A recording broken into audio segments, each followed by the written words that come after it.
किसान तो उड़ीक दे विच सी कि स्वामीनाथन कमीशन की रिपोर्ट जिहड़ी वो लागू की जाएगी, जिस गल दी कि बीजेपी ने घोषणा भी की हुई सी अपने चोण मैनीफेस्टो दे विच। सो एक बड़ी ही सुंदर कृति इत्थे बनाई हुई है। हाँ, बलदां दे मगर हल वाहुंदा किसान। सो पंजाब दे किसान दी बहुत खूबसूरत इत्थे मूर्ति कह लीए, स्टैचू कह लीए।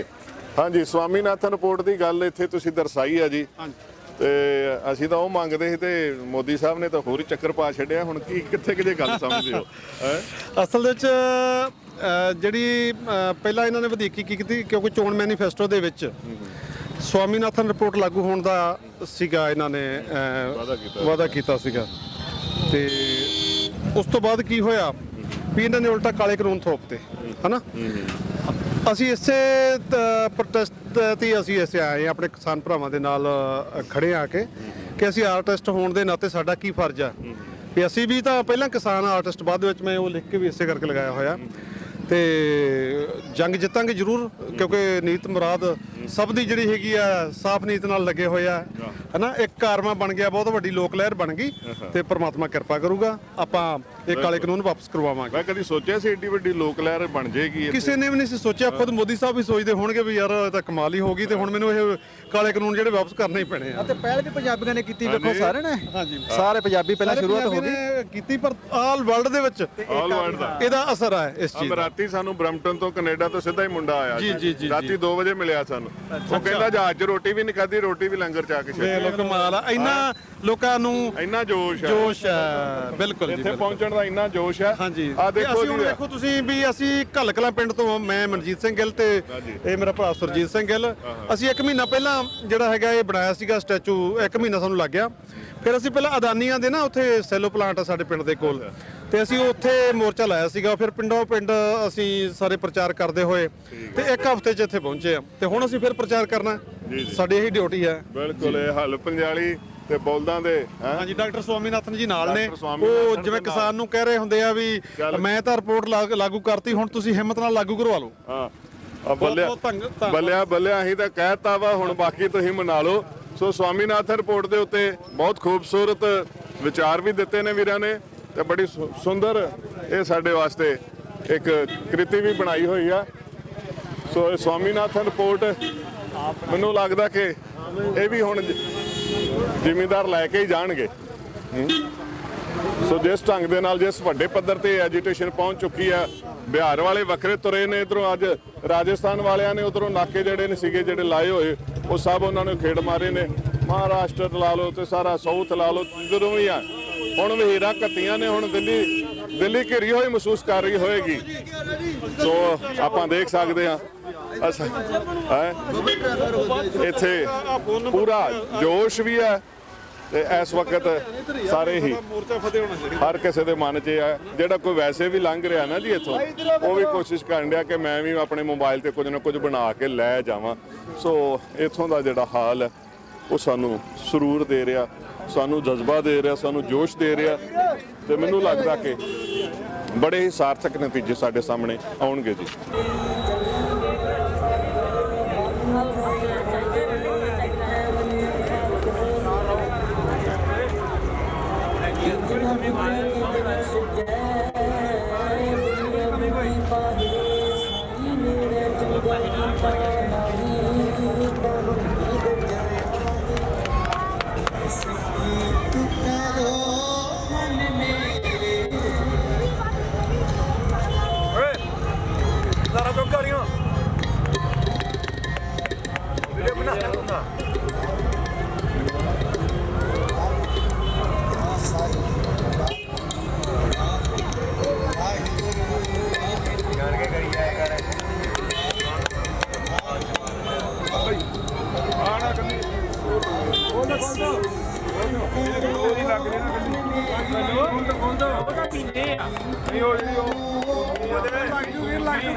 ਸੁਲਤਾਨ ਸੋ ਇਹ ਡਾਂਗਾ ਫੜ ਕੇ ਬੈਠੇ ਨੇ ਇਹ ਲੱਠਾਂ ਲੈ ਕੇ ਬੈਠ ਗਿਆ ਕਿਸਾਨ ਜਿਹੜਾ ਹੈ ਆਪਣੇ ਆਪਣੇ ਢੰਗ ਦੇ ਨਾਲ ਪ੍ਰੋਟੈਸਟ कर रहा है। सो हमारा हरियाणा भाईचारा वो बैठा है, क्या कहना चाहेंगे तब? भाई हमें ये कहना चाहेंगे, हम गांव शसाना दया खाप जिला सोनीपत हरियाणा से बैठे हैं। यहाँ हमारा जो है ना 27 दिन से भंडारा चल रहा है। हम किसान भाइयों की सेवा में दिन रात हमारे खाप के नौजवान लगे हुए हैं और सरकार को ये संदेश देना चाहते हैं कि उसके मंत्री होमवर्क करके आए। वे बार बार मीटिंग में आते हैं, फिर कहते हैं 1 हफ्ते का टाइम, 4 तारीख और दे दी। अरे सर्दी है, 3 महीने हो गए। हमारे 90 साल के माता पिता, काका ताऊ, हमारी माताएं बहनें 2 साल के बच्चे गोद में ले यहाँ रोड के ऊपर बैठी हैं। अगर मोदी जो ना एक समय ऐसा था यहाँ पूरे देश में, उत्तर भारत में हर मोदी, घर घर मोदी थे। ये हर घर में मोदी के खिलाफ नारा लग रहा है। और तो वो क्यों कर रहा है ऐसा काम? वो राज का घमंड मान गया इतना। दोबारा उसको पूर्ण बहुमत ये दिया था कि राज देश के जो अधूरे काम उनको पूरे करूंगा, स्वामीनाथन आयोग की रिपोर्ट लागू करूंगा, जो है ना पूरे देश को एकता में परोऊंगा। अब यहाँ हम देख रहे हैं भाई कहीं से हिंदू मुसलमान का एजेंडा चला रहे हैं।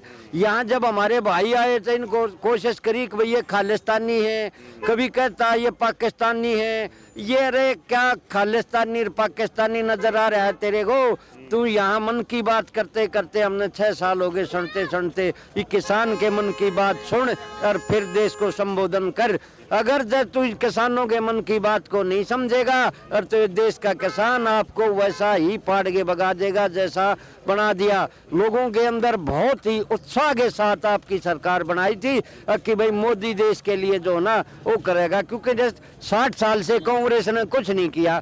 अरे कांग्रेस ने किया जो किया, तन्ने तू वो करने जा रहा है जो किसी ने नहीं किया। जब किसान विरोध कर रहा है तो उसने ये कानून नहीं चाह रहे हैं तो हाथ जोड़ के अपील है भाई, बिल्कुल नो हाथ जोड़ गए। उससे पैगाम देना चाहूँ, हाँ तू घर घर में क्यों बदनाम हो रहा है? ये तो वही मिसाल हो जाएगी जो एक बूढ़े कहा करते तब से राज से नरक। ये नरक ही का जिनते जी नरक में जाने का हकदारी हो रहा, जिसको 1 करोड़ लोग रोजाना गालियां दे रहे हैं, कह उसकी जय बोला करते। जहां जाता वहां भीड़ देना उड़े थी।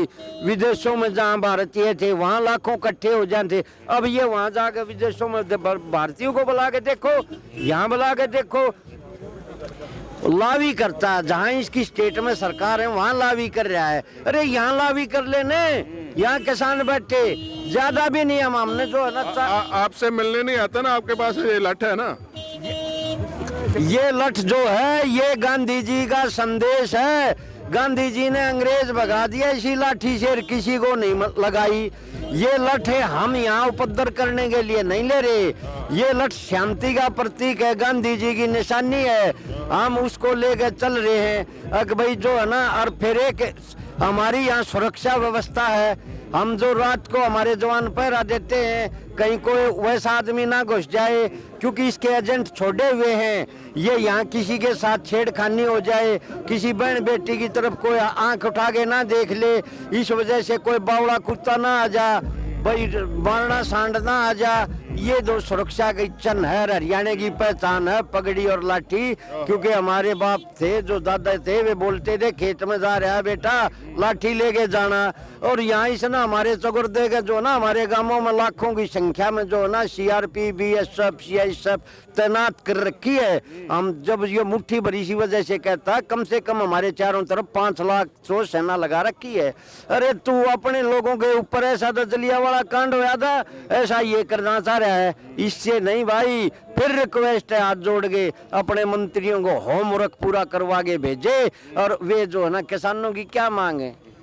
अरे MFC कहता 55 साल से ये नहीं था कानून। अरे जब ये भी तो कानून नहीं था, ये जो अब थोप रहा है ये कानून नहीं था तब, ये अब लागू कर रहा है। तब हमने कानून की गारंटी मांगी है और हमारा राइट है, बिल्कुल हमने मांगने का हक है, क्योंकि हमने उसको 2/4 बहुमत दिया है। अरे उसने जैसे राम मंदिर सुलझा दिया, ऐसे इस किसानों का मुद्दा सुलझा दे। गंगा जी में जो बोए जाएंगे उसको देश याद करेगा, इनकी मांगे मान ले, नहीं तो जो है ना उसको चंगेज खान की तरह याद करेंगे। भाई ऐसा प्रधानमंत्री बनाया जिसने लोगों की कोई बात नहीं सुनी। बिल्कुल, तपो राज ते राजो नरक, ਉਹ ਸਾਡੀ ਬੜੀ ਪੁਰਾਣੀ ਕਹਾਵਤ ਹੈ, ਕਿਤੇ ਇਦਾਂ ਨਾ ਹੋ ਜਾਏ। ਆ ਵੇਖੋ ਨੌਜਵਾਨ ਵੀ ਸਾਰੇ ਬੈਠੇ ਹੋਏ ਨੇ। ਸੋ ਇਹ क्या नारे लगा रहे थे आप?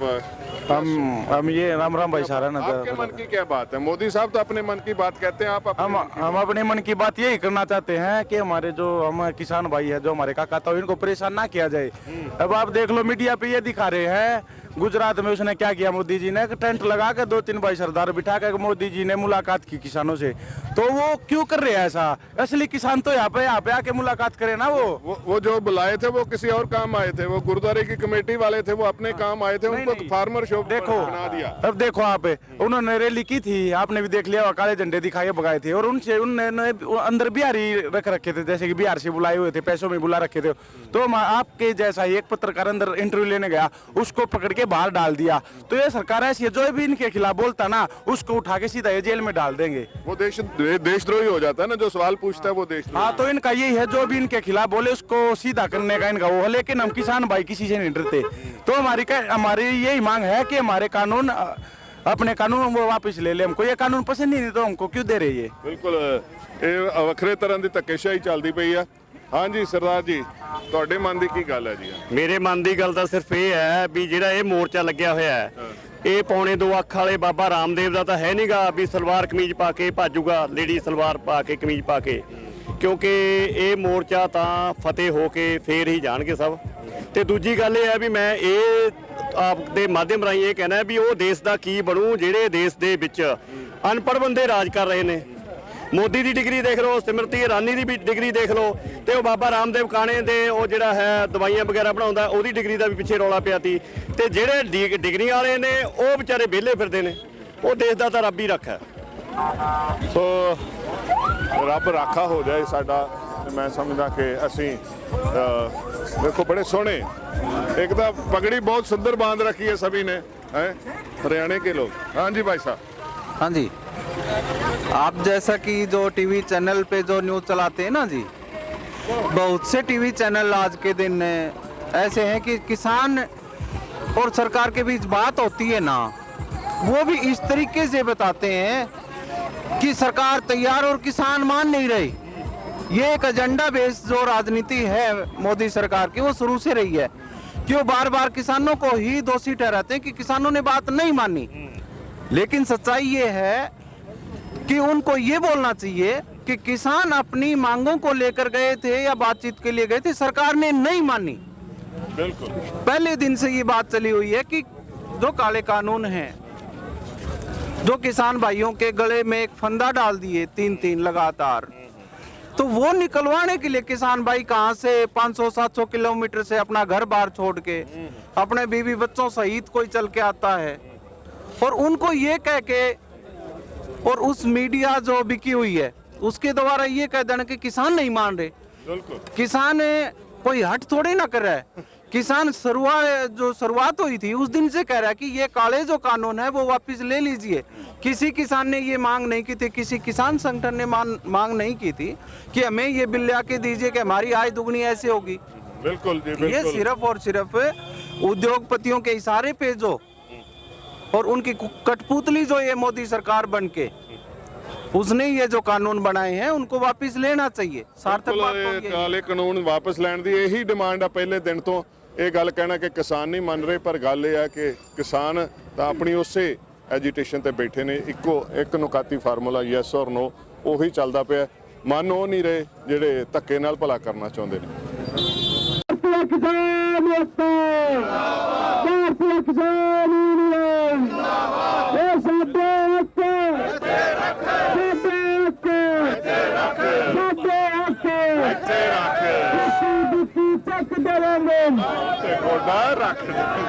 हाँ जी भाई साहब, हाँ जी, यहाँ पे खड़े हैं, आप भी लठ लेके खड़े हैं हरियाणा के।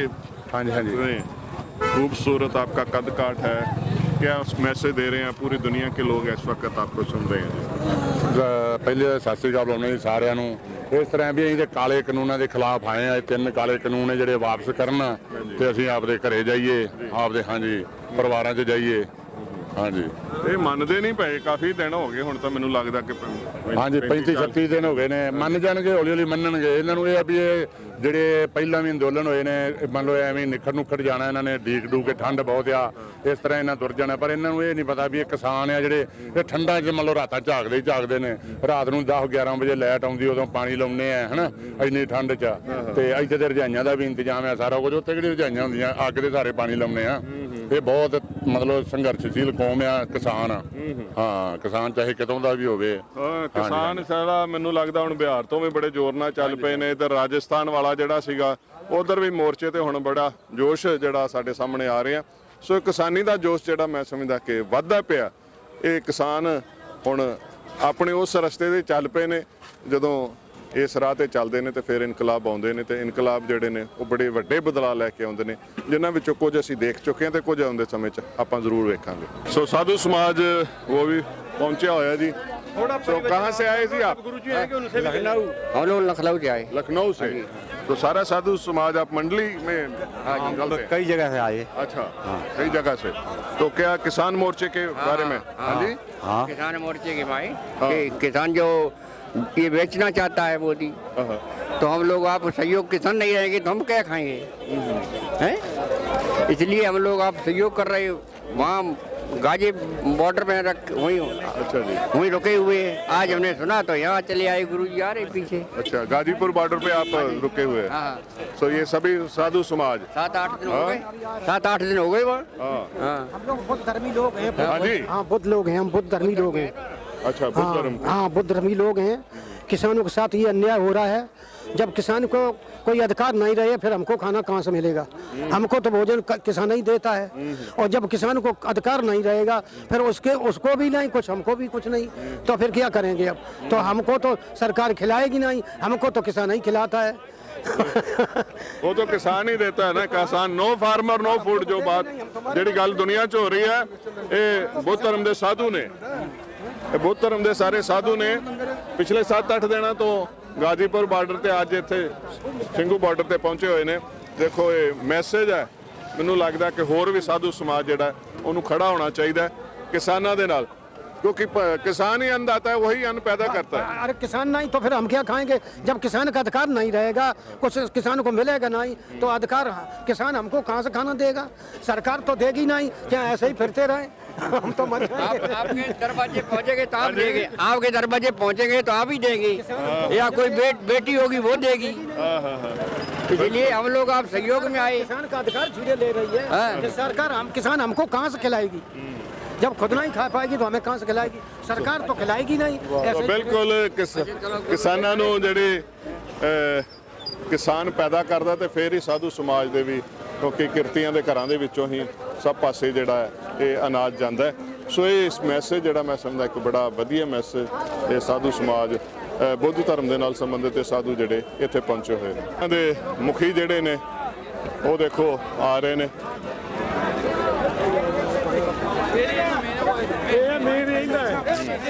हाँ जी जी आइए आइए पूरी दुनिया को बताएं।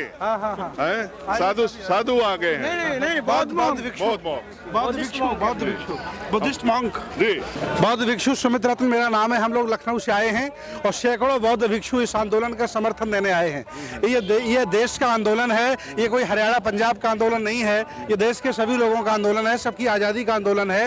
इसलिए आह्वान करते हैं जो लोग घरों में बैठे हैं वो घरों से बाहर निकलें और किसानों के साथ आएं, क्योंकि अगर किसान हार गए तो देश हार जाएगा। या सो आज किसान ਦੇ ਵਾਸਤੇ ਵੇਖੋ ਬੁੱਧਿਸਟ ਮੌਂਕਸ ਸਾਰੇ ਝੰਡੇ ਲੈ ਕੇ ਹੋਏ ਨੇ। ਆ ਦੇਖੋ पंचशील झंडा। ਪੰਚਸ਼ੀਲ ਝੰਡਾ जी। ਸੋ ਇਹ ਝੰਡਾ ਵੇਖੋ ਬਹੁਤ ਸਾਰੇ ਝੰਡੇ ਇੱਥੇ ਆਏ ਹੋਏ ਸੀਗੇ ਵੱਖ-ਵੱਖ ਤਰ੍ਹਾਂ ਦੇ। ਇੱਕ ਹੋਰ ਝੰਡਾ ਇਹਦੇ ਵਿੱਚ ਜੁੜ ਗਿਆ। ਸੋ ਇਹ जिंदगी का मैं समझदा कि हर प्राणी माता का जो भी अन्न खाता है उसके लिए ये संघर्ष है। जी जी, जितने भी अन्न खाने वाले लोग हैं सब किसानों के साथ हैं, और जो गोबर खाते हैं वो सब अपने घरों में बैठे हुए हैं। ये आंदोलन देश भारत का आंदोलन है, इसमें सब लोगों को साथ देना चाहिए। जितने भी IAS, PCS, जजेस, डॉक्टर, इंजीनियर, नेता, अभिनेता, व्यापारी, सन्यासी, मास्टर, सामाजिक, राजनीतिक, धार्मिक, मजदूर, किसान, स्टूडेंट, महिलाएं, सब लोग आए, क्योंकि ये सबकी आजादी का आंदोलन है। अगर ऐसा नहीं हुआ तो ये मोदी अडानी अंबानी को पूरा देश बेच देगा। जब से वो आया तब से झूठ बोलता है, और आजकल तो उसने ऐसा अपना चेहरा बना लिया है जैसे आसाराम का छोटा भाई झासाराम बन गया है। ये पूरा चेकरम दाढ़ी बाड़ी बना के लूटने के लिए तैयार बैठा है। ये देश ये संतों गुरुओं का देश है, ये बुद्ध नानक का देश है। इस देश में संस्कृतियां, भाषाएं, कल्चर, पगड़ियां ये हमेशा रही हैं, उनको मिटने नहीं दिया जाएगा। ये तानाशाही सरकार को झुकना पड़ेगा और किसानों के बिल वापस करने पड़ेंगे, मुझे पूरा विश्वास है। आज नहीं कल ये तानाशाही सरकार किसानों के दरवाजे मत्था टेकेगी और तीनों बिल वापस करेगी, मुझे पूरा विश्वास है। अभी भी कुछ लोग चुप बैठे, आपने बहुत सारे कैटेगरीज का नाम लिया, बहुत सारे प्रोफेशंस की बात की है, अभी भी काफी सारे लोग ऐसे हैं जो चुप बैठे हैं, क्या कहना चाहेंगे उनसे? देखिए, भगवान बुद्ध ने कहा है कि जन्म लेकर के जो सिर्फ अपने लिए जीता है वह कभी अमर नहीं हो सकता है, वो मरता है। और जो जन्म लेकर के समाज के लिए, देश के लिए जीता है वो अमर हो जाता है। ये वो लोग हैं जो मरे हुए लोग हैं, जिंदा लोग हैं वो सब सिंधु बॉर्डर पर हैं, और मरे हुए लोग घरों में बैठे हैं। इसलिए आह्वान करते हैं, आओ और तानाशाही सरकार से लड़ जाओ। यहाँ लोकतंत्र है, ये कोई तानाशाही नहीं है कि कोई अपनी मनमानी मोदी चलाएगा। हम लोगों ने वोट दे करके चाय पिलाने वाले व्यक्ति को प्रधानमंत्री बनाया है। ये कोई मजाक नहीं है कि वो चाहेगा वो कर लेगा।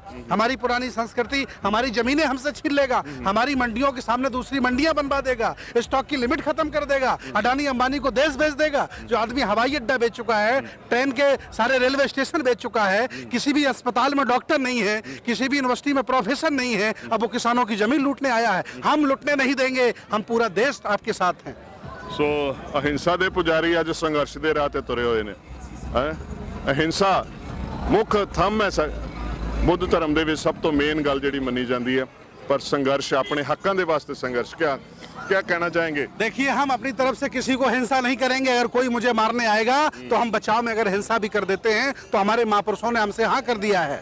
हम किसी को क्षति नहीं पहुंचाएंगे। ये मोदी की बाप की जमीन नहीं है, ना रोडें उनकी हैं, ये किसान के पैसे से बनी है। हमने इनकम टैक्स दिया है, सेल टैक्स दिया है, तब जाके दुनिया बनी है। हम उसको नुकसान नहीं पहुंचाएंगे। मोदी को कुर्सी से हटाएंगे अगर नहीं मानेगा तो बिल्कुल हुण मोदी की कुर्सी तो हटाउण दीयां गल्लां जिहड़ियां ने ये समाज दे विच उठ रहीआं ने। सो बुद्ध मॉक्स जिहड़े सी ये बड़े वड्डे एक जथे दे विच इत्थे पहुंचे ने, जिन्हां दी गल असीं तुहाडे नाल सांझी करवाई है जी। सो केंद्री पंजाबी लेखक सभा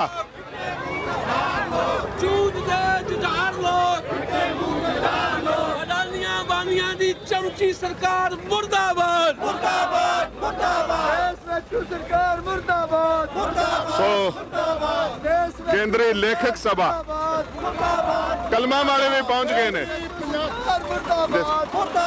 तो कलमा जी, हाँ जी, कलमा वाले भी आ गए ने झंडे लैके, की कहना चाहो? हाँ जी, देखो इस तरह एक मिनट साथियों, एक मिनट ਲਈ ਸਾਡੇ ਚੈਨਲ ਵਾਲੇ ਦੋਸਤ ਪੁੱਛ ਰਹੇ ਹੋ ਕੀ ਕਹਿਣਾ ਹੈ।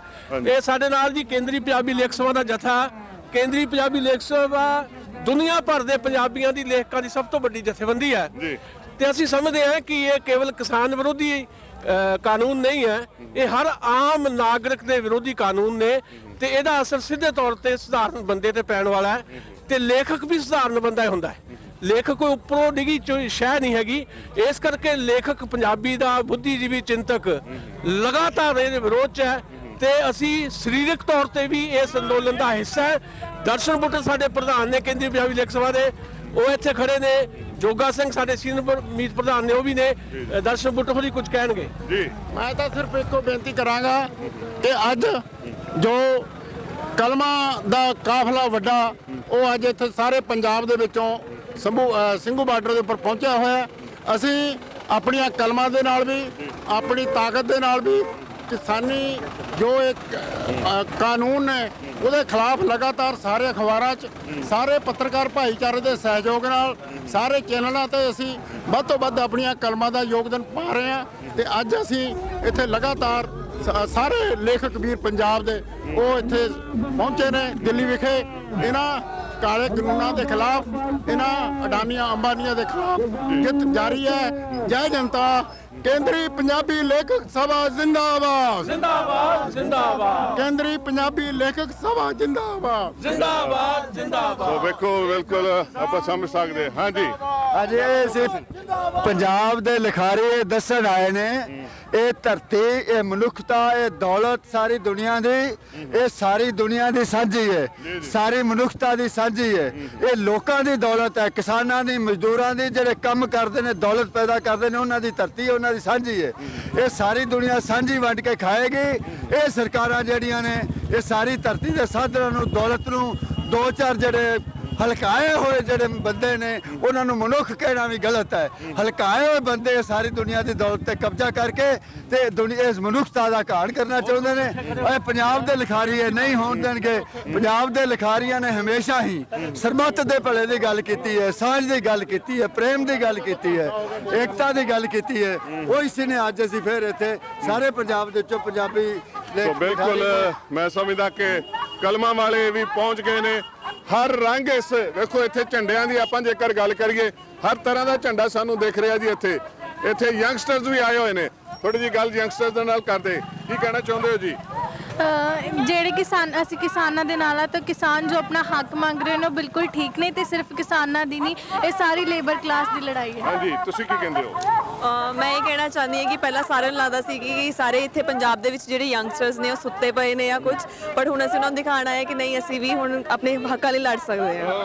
ਆਪਣੇ ਹੱਕਾਂ ਲਈ ਲੜ ਸਕਦੇ ਹਾਂ ਤੇ ਲੜਦੇ ਪਏ ਆ। ਸੋ ਇਹ ਦੇਖੋ ਇੱਕ ਵਾਰੀ ਜੇ ਝਾਤ ਮਾਰ ਲਈਏ ਨਾ ਸਾਰੇ ਪਾਸੇ ਥੋੜਾ ਜਿਹਾ ਅੰਦਾਜ਼ਾ ਹੋ ਜਾਏਗਾ ਤੁਹਾਨੂੰ ਕਿਸ ਰੰਗ ਦੇ ਵਿੱਚ ਨੇ ਸਾਰੇ। ਸੋ ਹਰ ਪਾਸੇ ਵੇਖੋ ਇਹ ਵੱਖਰਾ ਹੀ ਪਿੰਡ ਵਸ ਗਿਆ ਹੈ। ਇਹ ਦਿੱਲੀ ਦੇ ਬਾਰਡਰ ਤੇ ਵੱਖਰਾ ਪਿੰਡ ਵਸਿਆ ਪਿਆ। ਹਾਂਜੀ ਭਾਈ ਸਾਹਿਬ, ਕੀ ਕਹਿਣਾ ਚਾਹੁੰਦੇ ਹੋ ਜੀ? ਮੈਂ ਪਿੰਡ ਤਰਦਿਓ, ਜ਼ਿਲ੍ਹਾ ਅੰਮ੍ਰਿਤਸਰ, ਬਾਬਾ ਬਕਾਲਾ ਸਾਹਿਬ ਤੋਂ ਰਹਿਣ ਵਾਲਾ। ਅਸੀਂ ਇੱਥੇ ਕਿਸਾਨੀ ਮੁੱਦਿਆਂ ਵਾਸਤੇ ਆਏ ਆ। ਮੈਂ ਔਰ ਮੇਰਾ ਕਾਕਾ ਦੋਨੋਂ ਹੀ ਅਸੀਂ ਟਰੈਕਟਰ ਟਰਾਲੀ ਆਪਣਾ ਸਮੇਤ ਪਿੰਡ ਦੀ ਸੰਗਤ ਨਾਲ ਲੈ ਕੇ ਆਏ ਆ। ਮੇਰੇ ਘਰ ਦੇ ਵਿੱਚ ਮੇਰੀ ਘਰ ਵਾਲੀ ਤੇ ਮੇਰੀ ਧੀ ਦੋਨੋਂ ਹੀ ਘਰ ਦਾ ਕੰਮ ਕਰਨ ਰਹੀਆਂ ਨੇ। ਤੇ ਮੈਂ ਇਹ ਮੋਦੀ ਸਾਹਿਬ ਨੂੰ ਕਹਿਣ ਡਿਆ ਵੀ ਸਾਨੂੰ ਤੰਗ ਪਰੇਸ਼ਾਨ ਨਾ ਕਰੋ, ਸਾਡੇ ਵਿੱਚ ਆ ਕੇ ਬੈਠੋ, ਸਾਡੇ ਦੁੱਖ ਸੁਣੋ। ਗੰਨਾ ਕਿੱਦਾਂ ਲਾਈਦਾ, ਗੁੜ ਕਿੱਦਾਂ ਕੱਢੀਦਾ, ਝੋਨਾ ਕਿੱਦਾਂ ਲਾਈਦਾ ਵਾ। ਜਿਨ੍ਹਾਂ ਬੰਦਿਆਂ ਦੇ ਨਾਲ ਤੁਹਾਡੀਆਂ ਯਾਰੀਆਂ ਡਾਨੀ ਬਾਨੀ ਉਹਨਾਂ ਦੇ ਨਾਲ ਬੰਬੇ ਸ਼ਹਿਰ ਦੇ ਵਿੱਚ ਸਮੁੰਦਰ ਦੇ ਪਰਲੇ ਕੰਢੇ ਦੇ ਉੱਤੇ 7 ਮੰਜ਼ਿਲਾ ਬਿਲਡਿੰਗ 6-700 ਕਾਰ ਦੀਵਾਨੀ ਦੀ ਥੱਲੇ ਖੜਦੀ ਆ ਤੇ 7ਵੀਂ ਮੰਜ਼ਿਲ ਤੇ ਡਾਨੀ ਬਾਨੀ ਉਹਨਾਂ ਦਾ ਜਹਾਜ਼ ਉੜਦਾ। ਉਸਕੋ ਕਿਆ ਮਾਲੂਮ ਗੰਨਾ ਕਹਾਂ ਲੱਗਦਾ, ਗੇਹੂੰ ਕਹਾਂ ਲੱਗਦਾ ਵਾ ਹੈ। ਮੈਂ ਇਹੋ ਕਹਿਣ ਡਿਆ ਹਰ ਇੱਕ ਨੂੰ ਮਹਾਰਾਜ ਦੀ ਕਿਰਪਾ ਨਾਲ ਕਿ ਕਿਸਾਨਾਂ ਦਾ ਦਰਦ ਸੁਣੋ, ਕਿਸਾਨਾਂ ਦੇ ਨਾਲ ਮਦਦ ਕਰੋ। ਵਾਹਿਗੁਰੂ ਜੀ ਕਾ ਖਾਲਸਾ, ਵਾਹਿਗੁਰੂ ਜੀ ਕੀ ਫਤਿਹ। ਕਿਸਾਨ ਜਿਹੜਾ ਉਹ ਪਹਿਲਾਂ ਹੀ ਬਹੁਤ ਪਰੇਸ਼ਾਨ ਸੀ, ਉਹਨੂੰ ਹੋਰ ਪਰੇਸ਼ਾਨ ਜੋ ਕੀਤਾ ਜਾ ਰਿਹਾ ਮੈਂ ਸਮਝਦਾ ਕਿ ਇਹ ਗਲਤ ਹੈ। ਕਿਸਾਨਾਂ ਦੇ ਹੱਕ ਜਿਹੜੇ ਨੇ ਉਹਨਾਂ ਨੂੰ ਮਿਲਣੇ ਚਾਹੀਦੇ ਨੇ ਤੇ ਕਿਸਾਨ ਉਹ ਹੱਕ ਲੈਣ ਦੇ ਵਾਸਤੇ ਅੜੇ ਬੈਠੇ ਨੇ ਇੱਥੇ। ਸੋ ਮਿਡਲੈਂਡ ਲੰਗਰ ਸੇਵਾ ਫਾਊਂਡੇਸ਼ਨ ਸੋ ਵੀ ਡਟੇ ਨੇ ਜੀ। ਸਾਰੇ ਸੇਵਾਦਾਰ ਇੱਥੇ ਲੰਗਰ ਲਗਾਏ ਗਏ ਨੇ ਤੇ ਹੋਰ ਜ਼ਰੂਰੀ ਸਮਾਨ ਜੋ ਹੈ ਉਹਦੀ ਵੀ ਸੇਵਾ, ਕੰਬਲ, ਜੈਕਟ, ਗਰਮ ਕੱਪੜੇ, ਬੂਟ, ਜਰਾਬਾਂ, ਦਸਤਾਨੇ, ਸ਼ਾਲ, ਲੋਈ, ਟਾਇਲਟਰੀਜ਼, ਹੋਰ ਜਿਹੜਾ ਸਮਾਨ ਜਿਹੜੇ ਨੇ ਜ਼ਰੂਰੀ ਵਰਤੋਂ ਦੀਆਂ ਜਿਹੜੀਆਂ ਚੀਜ਼ਾਂ ਉਹਨਾਂ ਦਾ ਸਾਰਿਆਂ ਦਾ ਇੱਥੇ ਪ੍ਰਬੰਧ ਕੀਤਾ ਗਿਆ। ਸੋ ਆਪਾਂ ਅੰਦਰ ਜਾ ਕੇ ਤੁਹਾਨੂੰ ਸਾਰਾ ਦਿਖਾਉਂਦੇ ਆ। ਸੋ ਇੱਥੇ ਬ੍ਰੈਡ ਦੇ ਨਾਲ ਜੋ ਹੈ ਨਿਊਟਰੀ ਜੋ ਦਿੱਤੀ ਜਾ ਰਹੀ ਹੈ, ਚਾਹ, ਹੋਰ ਹਰ ਤਰ੍ਹਾਂ ਦਾ ਜਿੱਦਾਂ ਵੀ ਜ਼ਰੂਰਤ ਹੈ ਇੱਥੇ ਸਾਰੇ ਪ੍ਰਬੰਧ ਸਾਨੂੰ ਮੌਜੂਦ ਦਿਸ ਰਹੇ ਨੇ। ਸੋ ਹਰ ਕੋਈ ਜੋ ਹੈ ਉਹ ਆਪਣੇ ਢੰਗ ਦੇ ਨਾਲ ਜਿੱਥੇ ਸੇਵਾ ਕਰਦਾ ਪਿਆ। ਉੱਥੇ ਜਿਹੜੀਆਂ ਸੰਸਥਾਵਾਂ ਨੇ ਉਹ ਸੇਵਾ ਨੂੰ ਉਲੀਕ ਕੇ ਇਸ ਚੀਜ਼ ਨੂੰ ਦੇਖ ਕੇ ਕਿ ਕਿਹੜੀ ਚੀਜ਼ ਦੀ ਜ਼ਿਆਦਾ ਜ਼ਰੂਰਤ ਹੈ ਉਸ ਢੰਗ ਦੇ ਨਾਲ ਇਹ ਸੇਵਾਵਾਂ ਹੋ ਰਹੀਆਂ ਨੇ। ਸੋ ਮੈਂ ਸਮਝਦਾ ਕਿ ਬੜਾ ਇੱਕ ਅੱਛਾ ਉਦਮ ਹੈ। ਇੱਦਾਂ ਦੇ ਉਦਮ ਜਿਹੜੇ ਨੇ ਇਹ ਨਿਰੰਤਰ ਚੱਲਦੇ ਰਹਿਣੇ ਚਾਹੀਦੇ। ਜਦੋਂ ਤੱਕ ਇਹ ਮੋਰਚਾ ਲੱਗਿਆ ਐਸੇ ਉਦਮ ਜਿਹੜੇ ਨੇ ਉਹਨਾਂ ਦੀ ਬਹੁਤ ਜ਼ਰੂਰਤ ਰਹੀ। ਸੋ ਇਹ ਲੰਗਰ ਸੇਵਾ ਜਿਹੜੀ ਹੈ ਮੈਂ ਸਮਝਦਾ ਕਿ ਬੜੇ ਵੱਡੇ ਪੱਧਰ ਤੇ 1 ਮਹੀਨਾ ਹੋ ਚੱਲਿਆ। ਆਪਣਾ ਮਿਡਲੈਂਡ ਲੰਗਰ ਸੇਵਾ ਫਾਊਂਡੇਸ਼ਨ ਜਿਹੜੀ ਸੁਸਾਇਟੀ ਹੈ ਆਪਣੀ, ਤੇ ਭਾਈ ਰਣਧੀਰ ਸਿੰਘ ਤੇ ਭਾਈ ਸੁਖਦੀਪ ਸਿੰਘ ਉਹ ਖੁਦ ਪਹੁੰਚੇ ਹੋਏ ਨੇ ਇੱਥੇ ਸਾਰੀ ਸੇਵਾ ਦਾ ਪ੍ਰਬੰਧ ਵੇਖਣ ਵਾਸਤੇ। ਤੇ ਸਾਡੇ ਨਾਲ ਭਾਈ ਸਾਹਿਬ ਮੌਜੂਦ ਨੇ ਜਿਹੜੇ ਕਿ ਇੱਥੇ ਪ੍ਰਬੰਧ ਦੇਖਦੇ ਪਏ ਨੇ। ਕਦੋਂ ਤੋਂ ਆਏ? ਵਾਹਿਗੁਰੂ ਜੀ। ਵਾਹਿਗੁਰੂ ਜੀ ਕਾ ਖਾਲਸਾ, ਵਾਹਿਗੁਰੂ ਜੀ ਕੀ ਫਤਿਹ। ਦਾਸ ਹਰਵਿੰਦਰ ਸਿੰਘ ਪਠਾਨਕੋਟ ਤੋਂ, ਜਿਹੜਾ ਪਿਛਲੇ ਕਾਫੀ ਸਮੇਂ ਤੋਂ ਮਿਡਲੈਂਡ ਲੰਗਰ ਸੇਵਾ ਸੁਸਾਇਟੀ ਨਾਲ ਜੁੜਿਆ ਜੀ। ਹਾਂਜੀ। ਸਾਨੂੰ ਤਕਰੀਬਨ ਪੂਰਾ 1 ਮਹੀਨਾ ਹੋ ਗਿਆ ਜੀ ਉਰੇ ਆਏ ਨੂੰ। ਅੱਛਾ ਜੀ। ਨਿਰੰਤਰ ਸੇਵਾ ਚੱਲ ਰਹੀ, ਦਿਨ ਰਾਤ ਸੇਵਾ ਚੱਲਦੀ ਪਈ ਜੀ। ਹਾਂਜੀ। ਤੇ ਕਿ ਹੋਰ ਮਤਲਬ ਤੁਸੀਂ ਜਿੱਦਾਂ ਨਾਲ ਜ਼ਰੂਰੀ ਸਾਜੋ ਸਮਾਨ ਜਿਹੜਾ ਉਹ ਵੀ ਦੇਣਾ ਸ਼ੁਰੂ ਕੀਤਾ? ਬਿਲਕੁਲ ਸਰ। ਆਪਣਾ ਸ਼ਾਲ, ਜੈਂਟ ਸ਼ਾਲ, ਬਲੈਂਕਟਸ, ਆਪਣੇ sweater, jacket, ladies jacket, socks, gloves, at least ਜਿਹੜੇ ਗਰਮ ਪਾਣੀ ਦੀਆਂ ਟਕੋਰ ਕਰਨ ਵਾਲੀਆਂ ਬੋਤਲਾਂ ਉਹ ਵੀ ਪ੍ਰੋਵਾਈਡ ਕਰਾ ਰਹੇ ਜੀ। ਹਾਂਜੀ। ਤੇ ਕਿੱਥੇ ਕਿੱਥੇ ਕਿਹੜੇ ਬਾਰਡਰ ਤੇ ਇਹ ਸੇਵਾਵਾਂ? ਸਾਡੇ ਇੱਕ ਤਾਂ ਮੇਨ ਇੱਥੇ ਚੱਲਦਾ ਪਿਆ ਜੀ, ਉਸ ਤੋਂ ਇਲਾਵਾ ਟਿਕਰੀ ਬਾਰਡਰ ਤੇ ਜਾ ਕੇ ਸੇਵਾ ਚੱਲਦੀ ਪਈ। ਦੂਜਾ ਕੈਂਪ ਸਾਡਾ ਲੱਗਾ ਜੀ ਉੱਥੇ ਜੈਪੁਰ ਬਾਰਡਰ ਤੇ। ਅੱਛਾ, ਜੈਪੁਰ। ਹਾਂਜੀ, ਉਹ ਵੀ ਕੰਟੀਨਿਊ 20-25 ਦਿਨ ਹੋ ਗਏ ਉਹਨੂੰ ਵੀ ਚੱਲਦੇ ਨੂੰ। ਹਾਂਜੀ। ਸੋ ਇਹ ਸੇਵਾਵਾਂ ਵੇਖੋ ਬੜੇ ਵਧੀਆ ਢੰਗ ਦੇ ਨਾਲ ਤੇ ਬੜੀਆਂ, ਕਿਉਂਕਿ ਜਿਹੜੀ ਚੀਜ਼ ਦੀ ਜ਼ਰੂਰਤ ਹੈ, ਜਦੋਂ ਘਰਾਂ ਤੋਂ ਤੁਰੇ ਨੇ ਜਿਹੜੇ ਉਹ ਪੂਰਾ ਸਾਜੋ ਸਮਾਨ ਨਾਲ ਲੈ ਕੇ, ਨਾਲੇ ਇੰਨੇ ਦਿਨਾਂ ਦਾ ਸਮਾਨ ਲੈ ਕੇ ਨਹੀਂ ਸੀ ਤੁਰੇ। ਸੋ ਜਿਹੜੀ ਚੀਜ਼ ਦੀ ਲੋੜ ਆ ਉੱਥੇ ਤੁਸੀਂ ਰੋਜ਼ ਨਾਲ ਜੋੜੀ ਜਾਂਦੇ ਹੋ। ਬਿਲਕੁਲ ਸਰ, ਇਹ ਸਾਡਾ ਰਣਧੀਰ ਭਾਜੀ ਤੇ ਸੁਖਦੀਪ ਭਾਜੀ ਦੀ ਸਾਰਾ ਉਪਰਾਲਾ ਜੀ, ਜਿਹੜੇ ਸਾਨੂੰ ਹਰ ਚੀਜ਼ ਪ੍ਰੋਵਾਈਡ ਕਰਾ ਰਿਹਾ। ਜੋ ਉਹਨਾਂ ਨੂੰ ਰਿਕੁਆਇਰਮੈਂਟ ਦੱਸਦੇ ਆ ਜੀ ਇੱਥੇ ਆਹ ਚੀਜ਼ ਚਾਹੀਦੀ ਆ, ਉਹ ਵਿਦਿਨ 1 ਆਵਰ 1 ਡੇ 2 ਡੇਜ਼ ਦੇ ਅੰਦਰ ਅੰਦਰ ਸਾਨੂੰ ਪ੍ਰੋਵਾਈਡ ਕਰਾ ਦਿੰਦੇ ਆ ਜੀ। ਹਾਂਜੀ ਹਾਂਜੀ। ਸੋ ਬਿਲਕੁਲ ਮੈਨੂੰ ਜਾਣ ਕੇ ਬੜੀ ਖੁਸ਼ੀ ਹੋਈ ਅੱਜ ਕਿ ਪਿਛਲੇ 10 ਸਾਲਾਂ ਤੋਂ ਯੂਕੇ ਦੇ ਵਿੱਚ ਰੋਜ਼ਾਨਾ 365 ਦਿਨ ਤੇ ਇਹ ਸੇਵਾ ਜਿਹੜੀ ਆ ਉੱਥੇ ਜਿਹੜੇ ਹੋਮਲੈਸ ਨੇ ਉਹਨਾਂ ਦੇ ਵਾਸਤੇ ਲੰਗਰ ਸੇਵਾ ਚੱਲਦੀ ਪਈ। ਬਹੁਤ ਵੱਡੀ ਗੱਲ, ਕੁਝ ਸਮਾਂ ਕੋਈ ਸੇਵਾ ਕਰ ਲੈਣੀ ਠੀਕ ਹੈ, ਹਰ ਕੋਈ ਕਰ ਸਕਦਾ, ਪਰ ਰੋਜ਼ਾਨਾ ਇਹ ਕਰਨਾ ਬੜੇ ਮਾਰਕੇ ਦਾ ਕਾਰਜ ਹੈ ਜਿਹੜਾ ਇਹ ਸਾਡੇ ਭਾਈ ਸਾਹਿਬ ਹੋਰੀ ਕਰਦੇ ਪਏ ਨੇ। ਤੇ ਉਹ ਆਏ ਹੋਏ ਨੇ ਭਾਈ ਸਾਹਿਬ ਹੋਰੀ ਵੀ ਇੱਥੇ। ਅਸੀਂ ਕੋਸ਼ਿਸ਼ ਕਰਾਂਗੇ ਆਉਂਦੇ ਦਿਨਾਂ 'ਚ ਉਹਨਾਂ ਨਾਲ ਵੀ ਮਿਲ ਬੈਠ ਕੇ ਗੱਲਬਾਤ ਕਰੀਏ।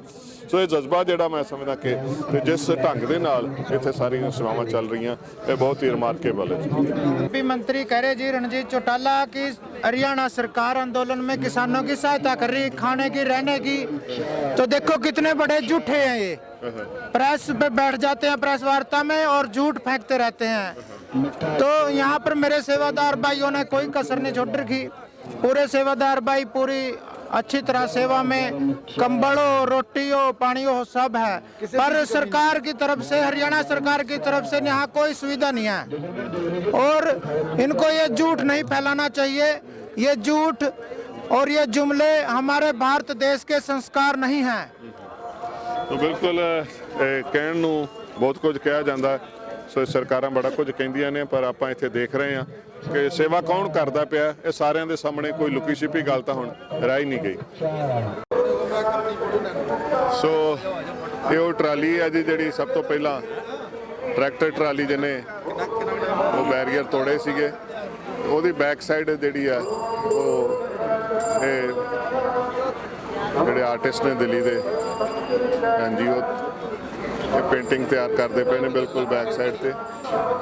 ਤੇ ਟਰੈਕਟਰ ਜਿਹੜਾ ਉਹ ਇੱਧਰ ਪਿੱਛੇ ਖੜਾ ਜੀ। ਵੈਸੇ ਇਸ ਵੇਲੇ ਮੈਂ ਚਾਹੁੰਦਾ ਵੀ ਚਲੋ ਮਾੜਾ ਜਿਹਾ, ਕਿਉਂਕਿ ਸਵੇਰੇ ਨਗਰ ਕੀਰਤਨ ਕੱਲ ਨਿਕਲਣਾ ਤੇ ਉਹਦੇ ਹਿਸਾਬ ਦੇ ਨਾਲ